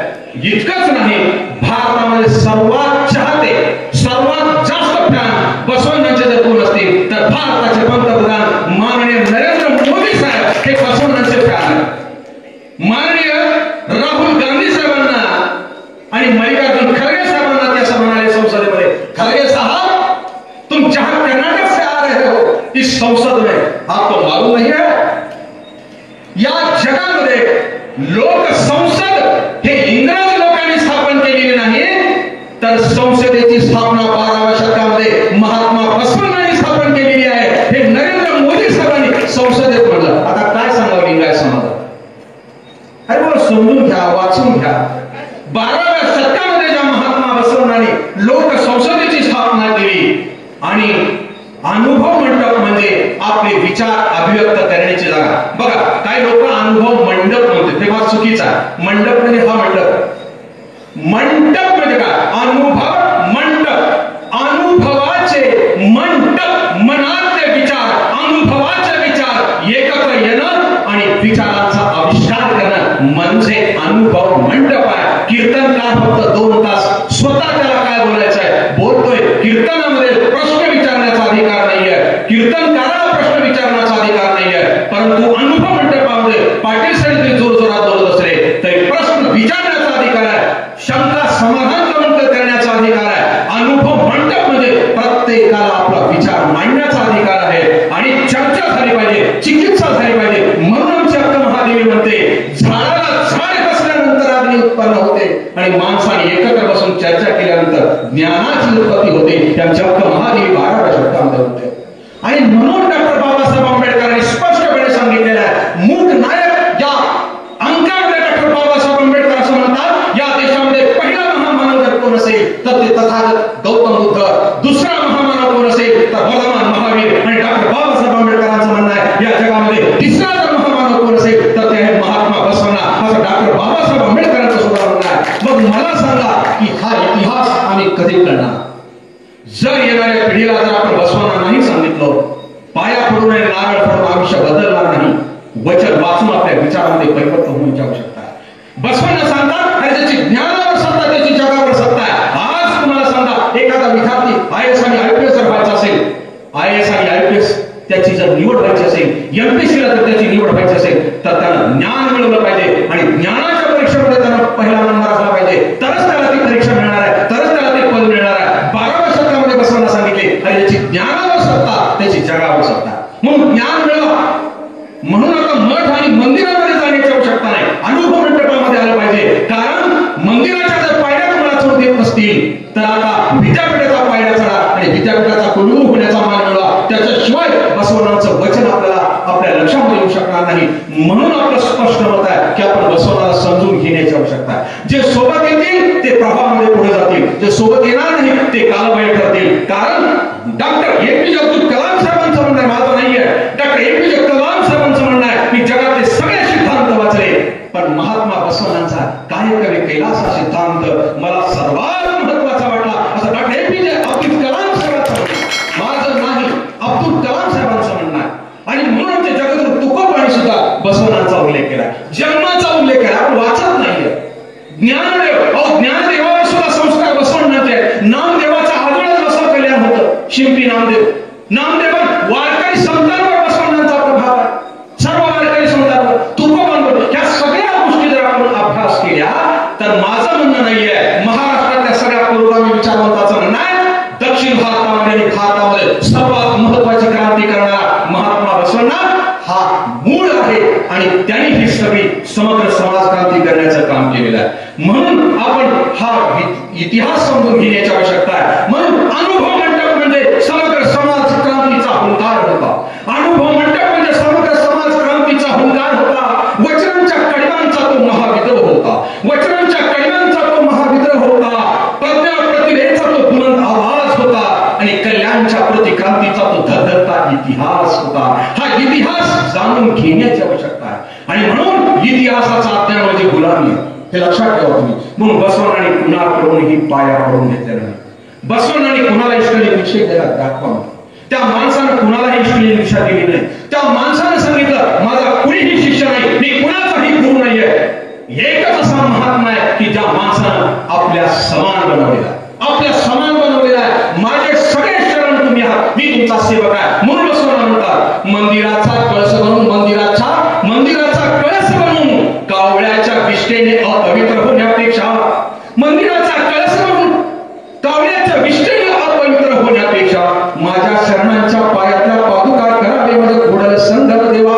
तुमच्या पायातल्या पादुका करायला मला आवडेल पण मला मंदिराचा कळस बनायचा नाही, तुम्हाला शरण बनवलेला आहे. आणि म्हणून बसवण्णा म्हणतात मला ब्रह्मपद नको, मला ब्रह्म व्हायचा नाही, मला रुद्र व्हायचा नाही, मला विष्णू व्हायचा नाही, मला व्हायचा आहे शरणांच्या शिवीचा सेवा.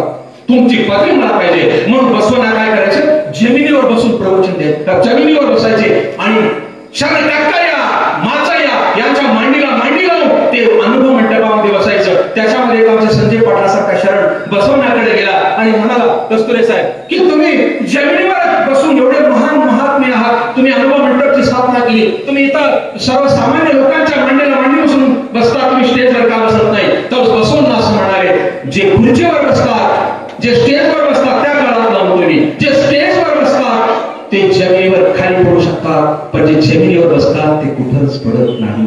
जे जमिनीवर बसतात ते कुठंच पडत नाही. म्हणून मी जमिनीवर बसतो आहे, माझे पाय जमिनीवर आहेत कारण माझे शरण माझे साथीदार आहे, माझे सोबती आहे, माझे कोणी शिष्य नाही. म्हणून अशा प्रकारे समतेचा विचार त्यांनी 12व्या शतकामध्ये दिला. म्हणून मॅग्ना कार्टाचा वेळ होत चाललेला आहे. मॅग्ना कार्टा नावाचे आता जे राज्यशास्त्राचे कोणी प्राध्यापक असतील आमचे व्यंकटेश पाटील आहेत की मॅग्ना कार्टा 1215 ला आला पण 1215चा मॅग्ना कार्टा म्हणजे काय? लोकांचे अधिकार कमी आणि राजाची अधिकार कमी आणि लोकांचे अधिकार वाढले आणि राजाच्या अधिकार कमी करून लोकशाहीची प्रक्रिया सुरू झाली. पण 1215च्या अगोदर 170 वर्ष अगोदर या देशामध्ये इंग्रजांच्या लोकशाहीच्या अगोदर या देशामध्ये अनुभव मंडपची स्थापना करून लोकशाहीची स्थापना करणारे महात्मा बसवला हे आपण समजून घेण्याची आवश्यकता आहे. आणि म्हणून माझी आपल्याला विनंती आहे की आपण बसवण्याला समजून घ्या. बसवण असं म्हणतात, एकदा काय झालं, दासोधनामध्ये ऐदक्की मारया आणि लक्कम्मा तांदूळ वाहण्याचं काम करायचा. तो ऐदक्की मारया शरण तांदूळ एका दिवशी त्याला काय दररोज 2 किलो तांदूळ मजुरी म्हणून मिळायचे कस्तुरी साहेब. आणि त्यानं काय केलं, 2 किलो तांदूळ घरी दररोज घेऊन जायचा, पण एका दिवशी 4 किलो तांदूळ तो घरी घेऊन गेला. आता मला सांगा, 2 किलो तांदूळ घेऊन येणारा नवरा आपला घरी एका दिवशी 4 किलो तांदूळ कसं काय आणला? लक्कम्माच्या डोक्यात प्रकाश पडला, पुस्तक गडबड होती. आणि तिनं विचारलं, दररोज 2 किलो तांदूळ घेऊन येणारे ऐदक्की मारया 4 किलो तांदूळ कसे काय आले? त्यावेळेस तिनं सांगितलं, आशा राजाला असते, अशा शरणांना नसते. जिथून हे तांदूळ तुम्ही घेऊन आला तिथं टाका, तरच तुम्हाला घरामध्ये प्रवेश आहे. याचा अर्थ असा आहे की कुठल्याही भ्रष्टाचाराला बसवादी शरणांनी विरोध केला म्हणून ते तांदूळ परत टाकून यावं लागलं. सांगण्याचं तात्पर्य असं आहे की आमचं देहच देवालय आहे म्हणून मंदिर संस्कृती लिंगायतांमध्ये नाही. अनुभव मंडपाची संस्कृती आहे. मन्मथ स्वामींनी सुद्धा सांगितलेलं आहे परमहर्षामध्ये अभंगामध्ये की तुमच्या गळ्यावर लिंग कशासाठी दिलेला आहे? लिंगेन आयत लिंगायतः, लिंगेन आयत लिंगायतः. लिंग अंगावर आयत करतो तो लिंगायत आहे. शिवलिंग आणि इष्टलिंगामध्ये फरक आहे. शिवलिंग हे जमिनीवर स्थापन केलेलं आहे, तर इष्टलिंग हे तुमच्या देहावर स्थापन केलेलं आहे. आम्ही देहावरच्या इष्टलिंगाचे लिंगायत आहोत, जमिनीवर स्थापन केलेल्या शिवलिंगाचे आम्ही भक्त नाही. हा पुढचा प्रश्न आहे, ते आज मी सांगू शकत नाही आपल्याला. कारण लिंग अंगावर आहे ते लिंगायत आहे. इष्टलिंग आणि शिवलिंग याच्यामध्ये हे फरक आहे. आणि म्हणून आम्ही इष्टलिंग गळ्यावर आहे. इष्टलिंग देहाचं देवालय, पाय देवळाचे खांब, डोकं देवळाचा कळस. डोकं देवळाचा कळस आहे, पाय देवळाचे खांब आहे आणि देह देवालय आहे. आणि म्हणून वेगळा, मी गरीब देवा, मी गरीब, मी काय करू? टाटा बिर्लाचं काम आहे मंदिर बांधणं, आपलं आहे का? भीम पाटील आपलं आहे का काम? हे टाटा बिर्लाचं काम आहे, आपलं काम नाही म्हणून बसवण्याने सांगितलंय देह याची देवालय. आणि म्हणून अशा सर्वसामान्य पद्धतीनं आपल्याला बसवण्याने सांगितलेलं आहे. आणि म्हणून आपल्याला अनुभव मंडप दिलेला आहे. असं म्हणणार की समजा एखादा इस्लाम असेल तर तो कुठे जातो? कुठे जातो? मशिदीमध्ये, बरोबर. ख्रिश्चन असेल तर तो कुठे जाईल? चर्चमध्ये जाईल. तो एखादा शीख असेल तर तो कुठे जाईल? गुरुद्वारामध्ये जाईल. लिंगायत कुठे जाऊ? लिंगायतांनी अनुभव मंडपामध्ये आलं पाहिजे. लिंगायतांचं प्रार्थना केंद्र, लिंगायतांचं सेंटर हे अनुभव मंडप आहे. हा सगळा पर्याय आहे आपल्याकडं. परंतु आपण 900 वर्षाच्या काळामध्ये मराठी संस्कृतीमध्ये विसरून गेलो आणि ही सगळी संस्कृती आपण विसरलेले आहोत. म्हणून आपल्याला महात्मा बसवण्यांनी एकाही देवाची मूर्ती घडवली नाही, देवाचं समर्थनही केलेलं नाही, मूर्त्यांचं समर्थन केलं नाही. तर त्यांनी अनुभव मंडपाच्या माध्यमातून मंदिर न बांधता नवा समाज बांधण्याचं काम 12व्या शतकामध्ये केलेलं आहे. समाज बांधलेला आहे. म्हणून बसवण्ण म्हणायचे, मी मंदिरात देव शोधत नाही, मंदिराचे दगड घडवणाऱ्या गौंड्याच्या कष्टात मला देव दिसतो, कायकामध्ये मला देव दिसतो, घामामध्ये मला देव दिसतो. म्हणून लिंगायत समाज आपण भलं, आपण भलं. आगाव नको, आद्यात नको, मध्यात नको. याचा अर्थ काय आहे? बसवादी शरणांचा प्रभाव लिंगायत समाजावर फार मोठ्या प्रमाणावर पडलेला आहे. म्हणून बसवण्ण असं म्हणतात, मला एका भूभागावर राज्य करायचं नाही, मी माणसांच्या मनावर राज्य करतोय. ज्या लोकांना स्वतःचे घर नाहीत त्या लोकांचे मनामध्ये घर निर्माण केलेले आहेत. म्हणून गाडगे बाबाला स्वतःचं घर नव्हतं, पण घराघरामध्ये आज गाडगे बाबाचा प्रमुख आला, कारण त्यांनी मनावर राज्य निर्माण केलं. बसवण्णांनी एक लढाई जिंकण्यापेक्षा बसवण्णांनी लढाया करणाऱ्या माणसांची मन जिंकलेली आहेत. म्हणून शरण काका या 770 शरण एकत्र आले. आणि म्हणून माझी विनंती आपल्याला की बसवादी शरणांचा हा विचार आपण समजून घ्यायचा आहे. वाचा, वाचा तर वाचा, बोलाल तर टीका, हे लक्षात ठेवा तुम्ही. कारण आता काही लोकांचं म्हणणं आहे, बाबा मी समजा एका दिवशी जेवण नाही केलं तर मला लगेच भूक लागते, किंवा आपण आयुष्यभर जेवतच आलेलो आहे, जेवतच राहणार. पण मला सांगा तुम्ही, पोटाच्या भुकेसाठी घरामध्ये किचन आहे, पण डोक्याच्या आणि ज्ञानाच्या भुकेसाठी इथं बसलेल्या किती लोकांच्या घरी वचनाचं पुस्तक आहे हात जोडा. त्याच्या नावाने टाळ्या वाजवायला सर्वांनी, कारण हे अत्यंत आवश्यक आहे. कारण पोटाच्या भुकेसाठी किचन आहे, पण ज्ञानाच्या भुकेसाठी पुस्तकाची आवश्यकता आहे. अरे 900 वर्ष लागले मला वाचायला न मिळाल्यामुळे, 900 वर्ष लागले वचन साहित्य वाचायला न मिळाल्यामुळे. मला सुद्धा वयाच्या 35 ते 35 वर्ष होईपर्यंत, तुम्हाला आठवत नसेल 25 एप्रिल 1996 ला मी इथंच व्याख्यान दिले. प्राध्यापक टिळे, धनेश टिळे आणि मी महात्मा बसवण्णावरती व्याख्यान दिलेलं आहे. मला एकाने असं सांगितलं की तू शिवजयंतीवर बोलतोस, इतर जयंतीवर बोलतोस, पण महात्मा बसवण्णा नावाचा एक माणूस आहे त्याच्याबद्दल काहीतरी बोलती. माझ्या डोक्यात प्रश्न पडला की कोण होते बसवण्णा. आपल्याला त्याचा अभ्यास करावा लागेल. 1996 पासून पहिलं व्याख्यानाला सुरुवात झाली.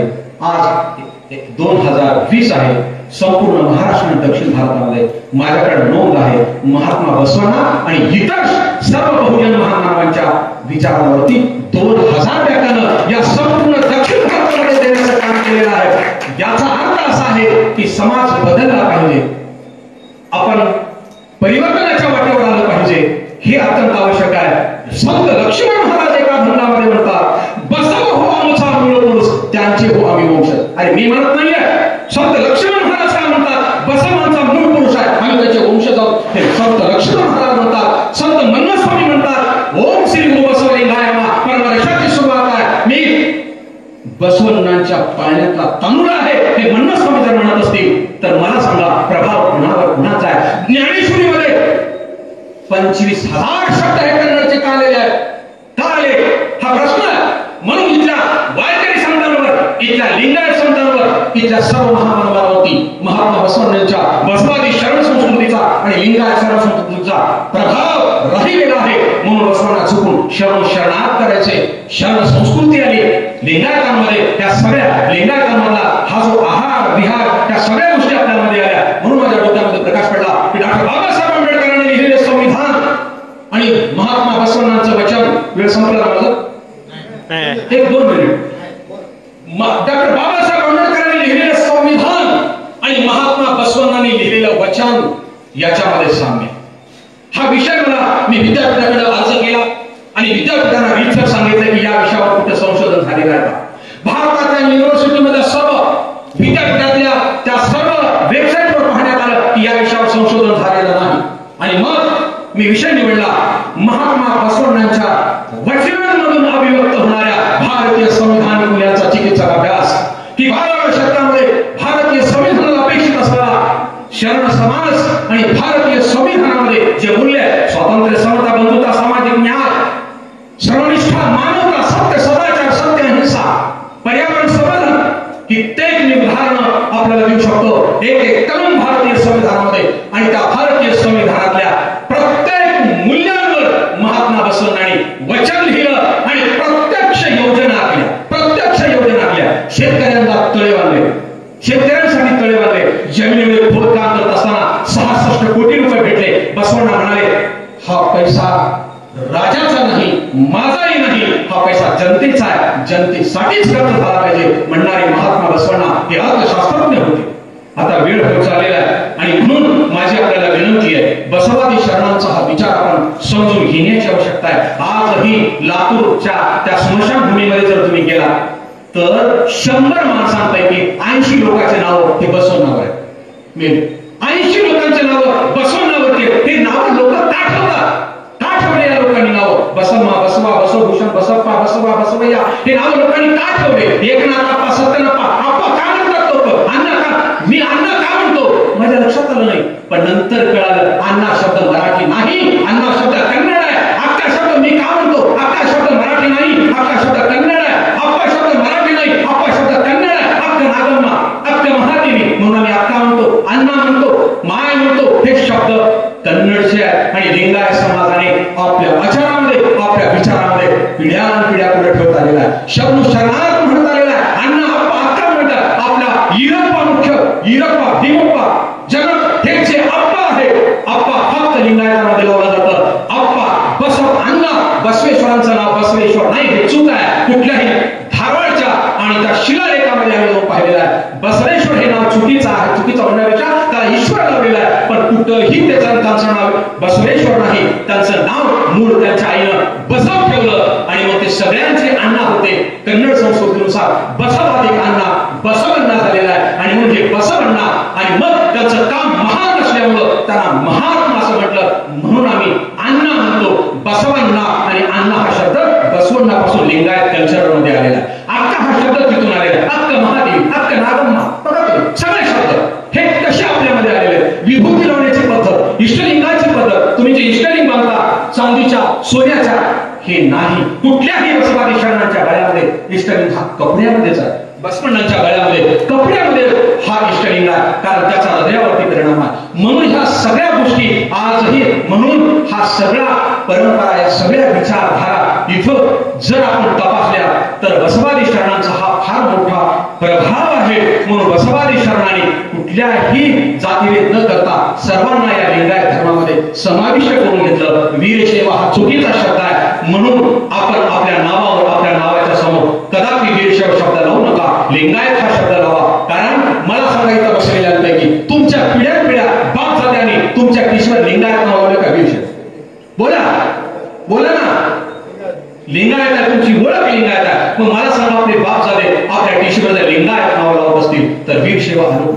आपण लिंगायत आहोत आणि लिंगायतामध्ये 350 उपजाती आहेत. लिंगायत हा धर्म आहे, लिंगायत हा जात नाही.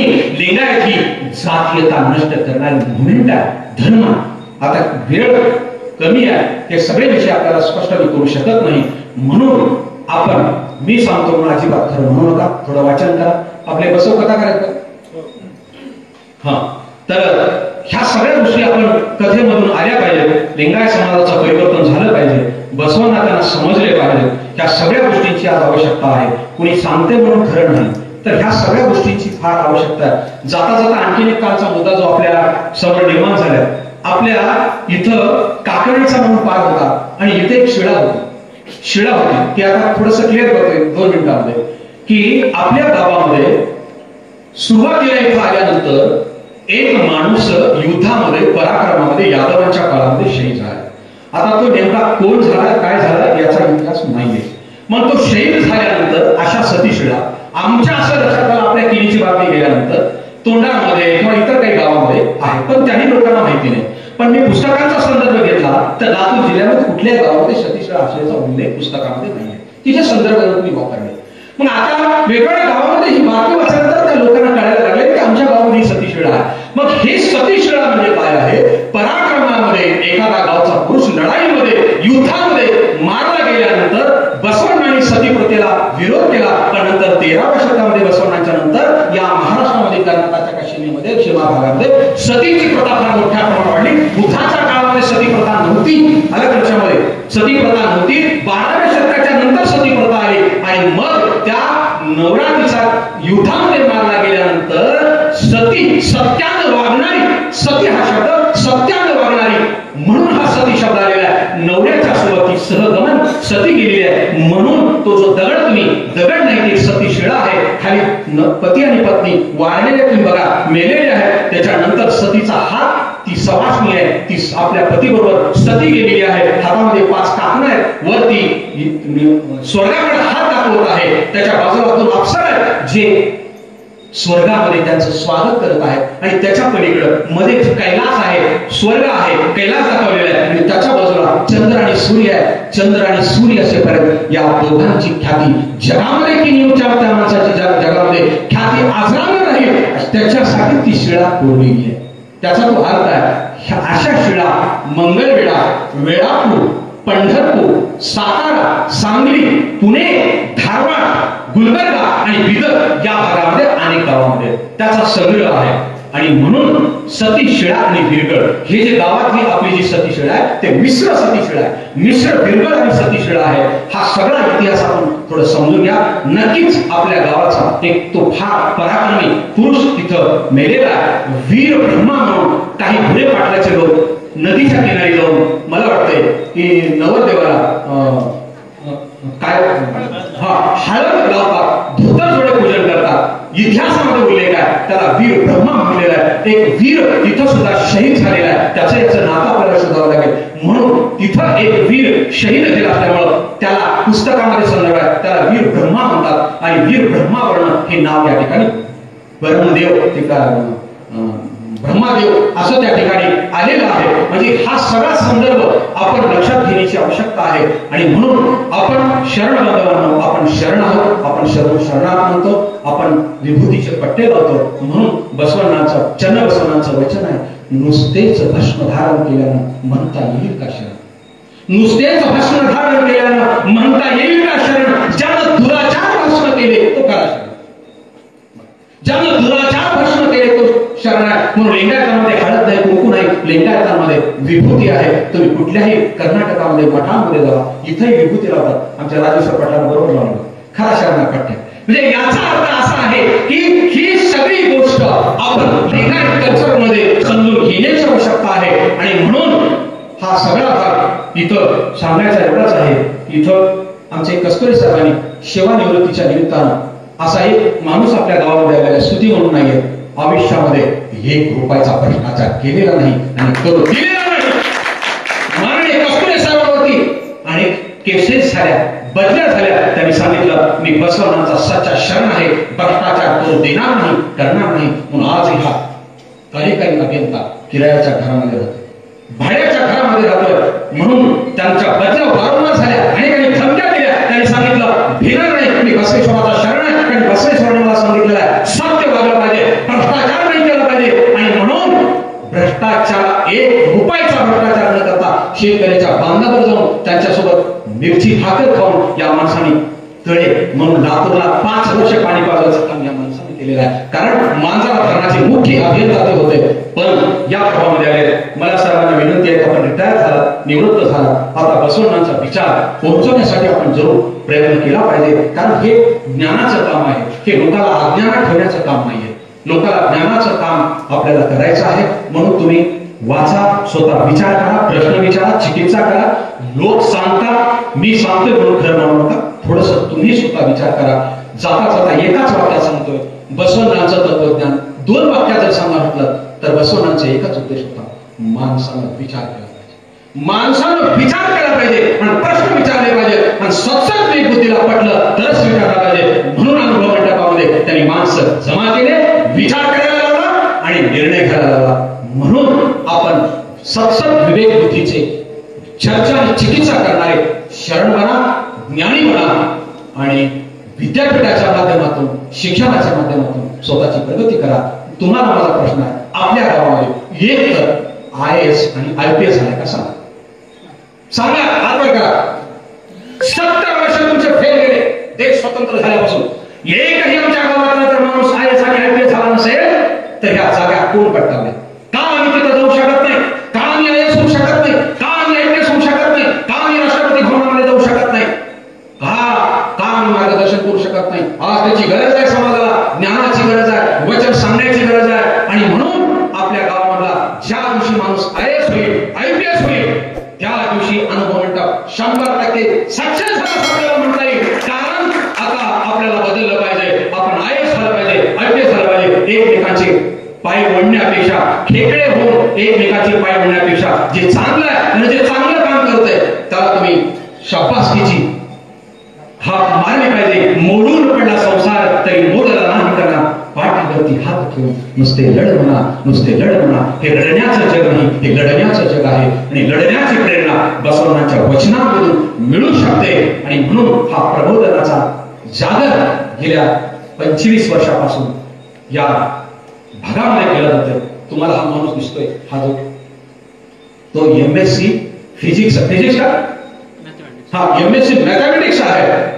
स्वामी रामानंद तीर्थ मराठवाडा विद्यापीठामध्ये, शंभुलिंग शिवाचार्य विद्यालयामध्ये शिक्षक आहे. तुम्ही पाहता की त्यांनी हे काम का केलं होतं. आणि तो माणूस दररोज संपूर्ण महाराष्ट्रामध्ये बसवण्याच्या वचनाचा प्रसार आणि प्रचार करण्याचं काम करतोय. आणि हे असे चांगले चांगले शिक्षक, माझं म्हणणं आहे की बसवण्याचं काम करण्यासाठी फक्त बुद्धिजीवी लोकांचं काम आहे. बुद्धिजीवी लोकच काम करू शकतात. लक्षात ठेवा, हे बुद्धिजीवी लोक काम करू शकतात. सामान्य माणसाच्या डोक्यावर जाण्याचं हे तत्वज्ञान आहे. सामान्य माणसाला कळू शकत नाही. मी साधे वचन सांगितलं, याच्यापेक्षा कडक जर वचन सांगितले तर तुम्ही म्हणता भीमाला वेळ लागला काय? इतकी प्रखरता बसवण्णांच्या वचनामध्ये क्रांतीची धग आहे. म्हणून ही सगळी क्रांती हळूहळू सांगायला पाहिजे, हळूहळू आपल्याला परिवर्तन करायला पाहिजे. अशा प्रकारे बसवण्णांच्या वचनांचा प्रसार करणारे महाराष्ट्रामध्ये फार मोठ्या प्रमाणावर कार्यकर्ते आज तयार झालेले आहेत. तुम्ही व्हॉट्सअप बघा, बसवण्णाशिवाय दुसरं काय आहे? व्हॉट्सअप पूर्ण भरलेला आहे. लक्षात ठेवा. इतकंच नाही तर आज लातूरमध्ये कुठल्याही समाजाचा कार्यक्रम, बौद्ध समाजाचा कार्यक्रम, मराठा समाजाचा कार्यक्रम, प्रत्येक जणांवर पहिला फोटो कुणाचा असतो माहितीये? महात्मा बसवण्णांचा असतो. सगळे समाज एका माणसाने म्हटला, लिंगायत समाजाला जर बसवण्णा कळत नसतील तर आम्ही बसवण्णाला सोबत घेऊन जायला तयार आहोत. तुम्हाला जर सोबत घेऊन जायचं नसेल तर आम्ही मात्र बसवण्णाला सोबत घेणार आहोत. म्हणून आपण बसवण्णाला समजून घ्या. हा कोणी देव नव्हता, हा कोणी महाराज नव्हता. याला त्यांचं लग्न झालेलं आहे, बायका, हा काही महाराज नाही. याने कुणाकडून पाया पडून घेतलेला नाही. हा एक समाज सुधारक आहे. Basavanna great philosopher and great thinker and ideologist in India. हा ग्रेट थिंकर आहे, हा समाज सुधारक आहे, सोशल रिफॉर्मर आहे, पॉलिटिकल थिंकर आहे. हे समजून घ्या तुम्ही. हा महाराज नव्हता, बसवेश्वर महाराज आपण म्हणतो, परंतु हा एक समाज सुधारक आहे आणि याने लिंगायत समाजाची आणि लिंगायत धर्माची स्थापना केलेली आहे. म्हणून तुम्हाला सांगतो, काशीमध्ये एक तर लिंगायत दाखवा, काश्मीरमध्ये एक तर लिंगायत दाखवा, राजस्थानात लिंगायत दाखवा. याचा अर्थ कर्नाटकामध्ये आणि महाराष्ट्रामध्ये सुद्धा फक्त कर्नाटकाच्या बॉर्डरवर लोक आहेत. लातूर जिल्ह्याचा विचार करा, निलंगा, उदगीर, अहमदपूर. तुम्ही जर अहमद वगैरे गेला तर प्रमाण कमी आहे. बरोबर आहे राजेश्वर? प्रमाण कमी आहे. जालन्यात प्रमाण कमी आहे, मध्य प्रदेशामध्ये नाही आहे. फक्त बसवण्णाच्या भागात ठेवले कर्नाटकाच्या आणि बसव कल्याणच्या होती 300 किलोमीटर मध्ये लिंगायत समाज. तुम्ही जर कर्नाटकाचा विचार केला तर फक्त धारवाड, गुलबर्गा, रायचूर आणि हासन, चित्रदुर्ग, गदर याच भागामध्ये लिंगायत समाज आहे. पलीकडे जावा, कर्नाटकात सुद्धा लिंगायत समाज. का? फक्त बसवण्णांच्याच होती हा लिंगायत समाज, बाकी कुठं नाही. पुण्यातले लोक लिंगायत पुण्यामध्ये नाही, इथले लोक तिथं जाऊन आहे. हे लक्षात ठेवा तुम्ही. म्हणजे याच भागामध्ये लिंगायत समाज. आता मला सांगा हे का हो असं? कर्नाटक आणि महाराष्ट्रामध्ये आणि तेलंगणामध्ये आणि बसवण्णांच्या बसव कल्याणच्याच होती लिंगायत समाज बहुसंख्याक काढायचं होतं का? सांगा की. याचा अर्थ असा आहे की हा भूभाग अनेक संशोधकांनी पण सिद्ध केलेला आहे. आणि म्हणून लिंगायत समाजाचं नातं, बरं काय भास्कर सर, लिंगायत समाजाचं नातं आणि बसवण्णांचं नातं अतूट आहे. हे आपण समजून घेण्याची आवश्यकता आहे. आणि म्हणून सोनिया गांधी असतील, राजीव गांधी, राहुल गांधी असतील, एपीजे अब्दुल कलाम असतील, हे सगळेजण बसवण्णांचे हा फॅन आहेत. त्यांनी स्पष्ट केलेलं आहे. म्हणून आता विद्यापीठामध्ये अध्यासन होत आहे. इतकंच नाही, 25 कोटी रुपये खर्च करून आता मंगळवेढ्याला बसवण्णांचं स्मारक होते. 600 कोटी, आता 125 कोटी पितळेची बसवण्णांची होती बसव कल्याणला होणार. इंटरनॅशनल, आंतरराष्ट्रीय दर्जाचं विमानतळ, त्याच्यानंतर रेल्वे स्टेशन आणि बसव कल्याणमध्ये केंद्रीय बसवण्णांचं युनिव्हर्सिटी सुद्धा होणार आहे. म्हणजे हा प्रचार आणि प्रसार आंतरराष्ट्रीय प्रमाणात होतो आहे. आपण त्याच्यामध्ये सामील व्हा. ती एक चळवळ करायला लागलेली आहे. एवढंच मी आपल्याला सांगतो. दासोह आहे. लिंगायतामध्ये अन्नदान नाही, दान आणि दासोहामध्ये फरक आहे. दान करणाऱ्याचे हात वर असतात, दासोह करणाऱ्याचे हात खाली असतात. हे लक्षात ठेवा. लिंगायतामध्ये दान नाही, फुकट कुणाचं जेवायचं नाही आणि फुकट कुणाला द्यायचं नाही. बसवण्णांनी सांगितलेलं आहे, काय कवे कैलास. फुकट देण्या घेण्यावर बसवण्णांचा विरोध होता. काम करा, कष्ट करा, काय कवे कैलास हे त्यांचं सूत्र होतं. आणि म्हणून त्यांनी दासोह हे एक तत्व सांगितलंय. आता नंतर जर कधी वेळ मिळाला तर आपल्याला सविस्तर या विषयाच्या अनुषंगाने आपण विचार करूया. वचन तुम्हाला पचन झालं तर परिवर्तन होईल. ज्याला वचन पाठ आहे त्याच्या मानेचा मनका नेहमी ताट असतो, स्वाभिमानानं जीवन जगू शकतो. इतकी वचनामध्ये ताकद आहे. म्हणून यमन कलबुर्गी साहेब आंतरराष्ट्रीय दर्जाचे वचन साहित्य संशोधक म्हणून दिले. अशा अनेक साहित्यिक महाराष्ट्रामध्ये बसवण्यामध्ये डॉक्टर अह साळुंखे सर आता बसवण्यावरती पुस्तक लिहिले. महाराष्ट्रातले सगळे पुरोगामी लेखक आता बसवण्यावरती पुस्तक लिहून बसवण्याला घेऊन जायला लागले. तर आपल्याला तुम्ही ठरवा सोबत यायचंय किंवा या चळवळीमध्ये सामील व्हायचंय. मला आनंदाची गोष्ट आहे, आपल्या गावामध्ये अनुभव मंडप चालतो. हे सगळी नवीन युवा पिढी आता बसवण्णांच्या विचारावरती काम करते आहे. अतिशय चांगली गोष्ट आहे. अलग लक्षामध्ये थोडंसं वाचन करून आपण हे पुस्तक शरद भाऊराव भीमराव पाटील यांच्या वाढदिवसानिमित्त आपण हे पुस्तक प्रकाशित केलेलं आहे. त्या पुस्तकामध्ये 65 सोपे वचन आहेत. तुम्ही ते वचन वाचा. त्या वचनाचा तुम्ही सरळ अर्थ सांगू शकता. चळवळीला जे उपयोगी वचन आहेत 65 वचन आपण ते छापलेले आहे आणि महाराष्ट्रातल्या सगळ्या कार्यकर्त्यांना ते आपण विनामूल्य वाटप करणार इथंही आपल्याला दिलेलं आहे. वचन आपण वाचावं आणि त्याचा अर्थ शोधावा एवढंच मी आपल्याला विनंती करतो आणि या ठिकाणी थांबतो. धन्यवाद.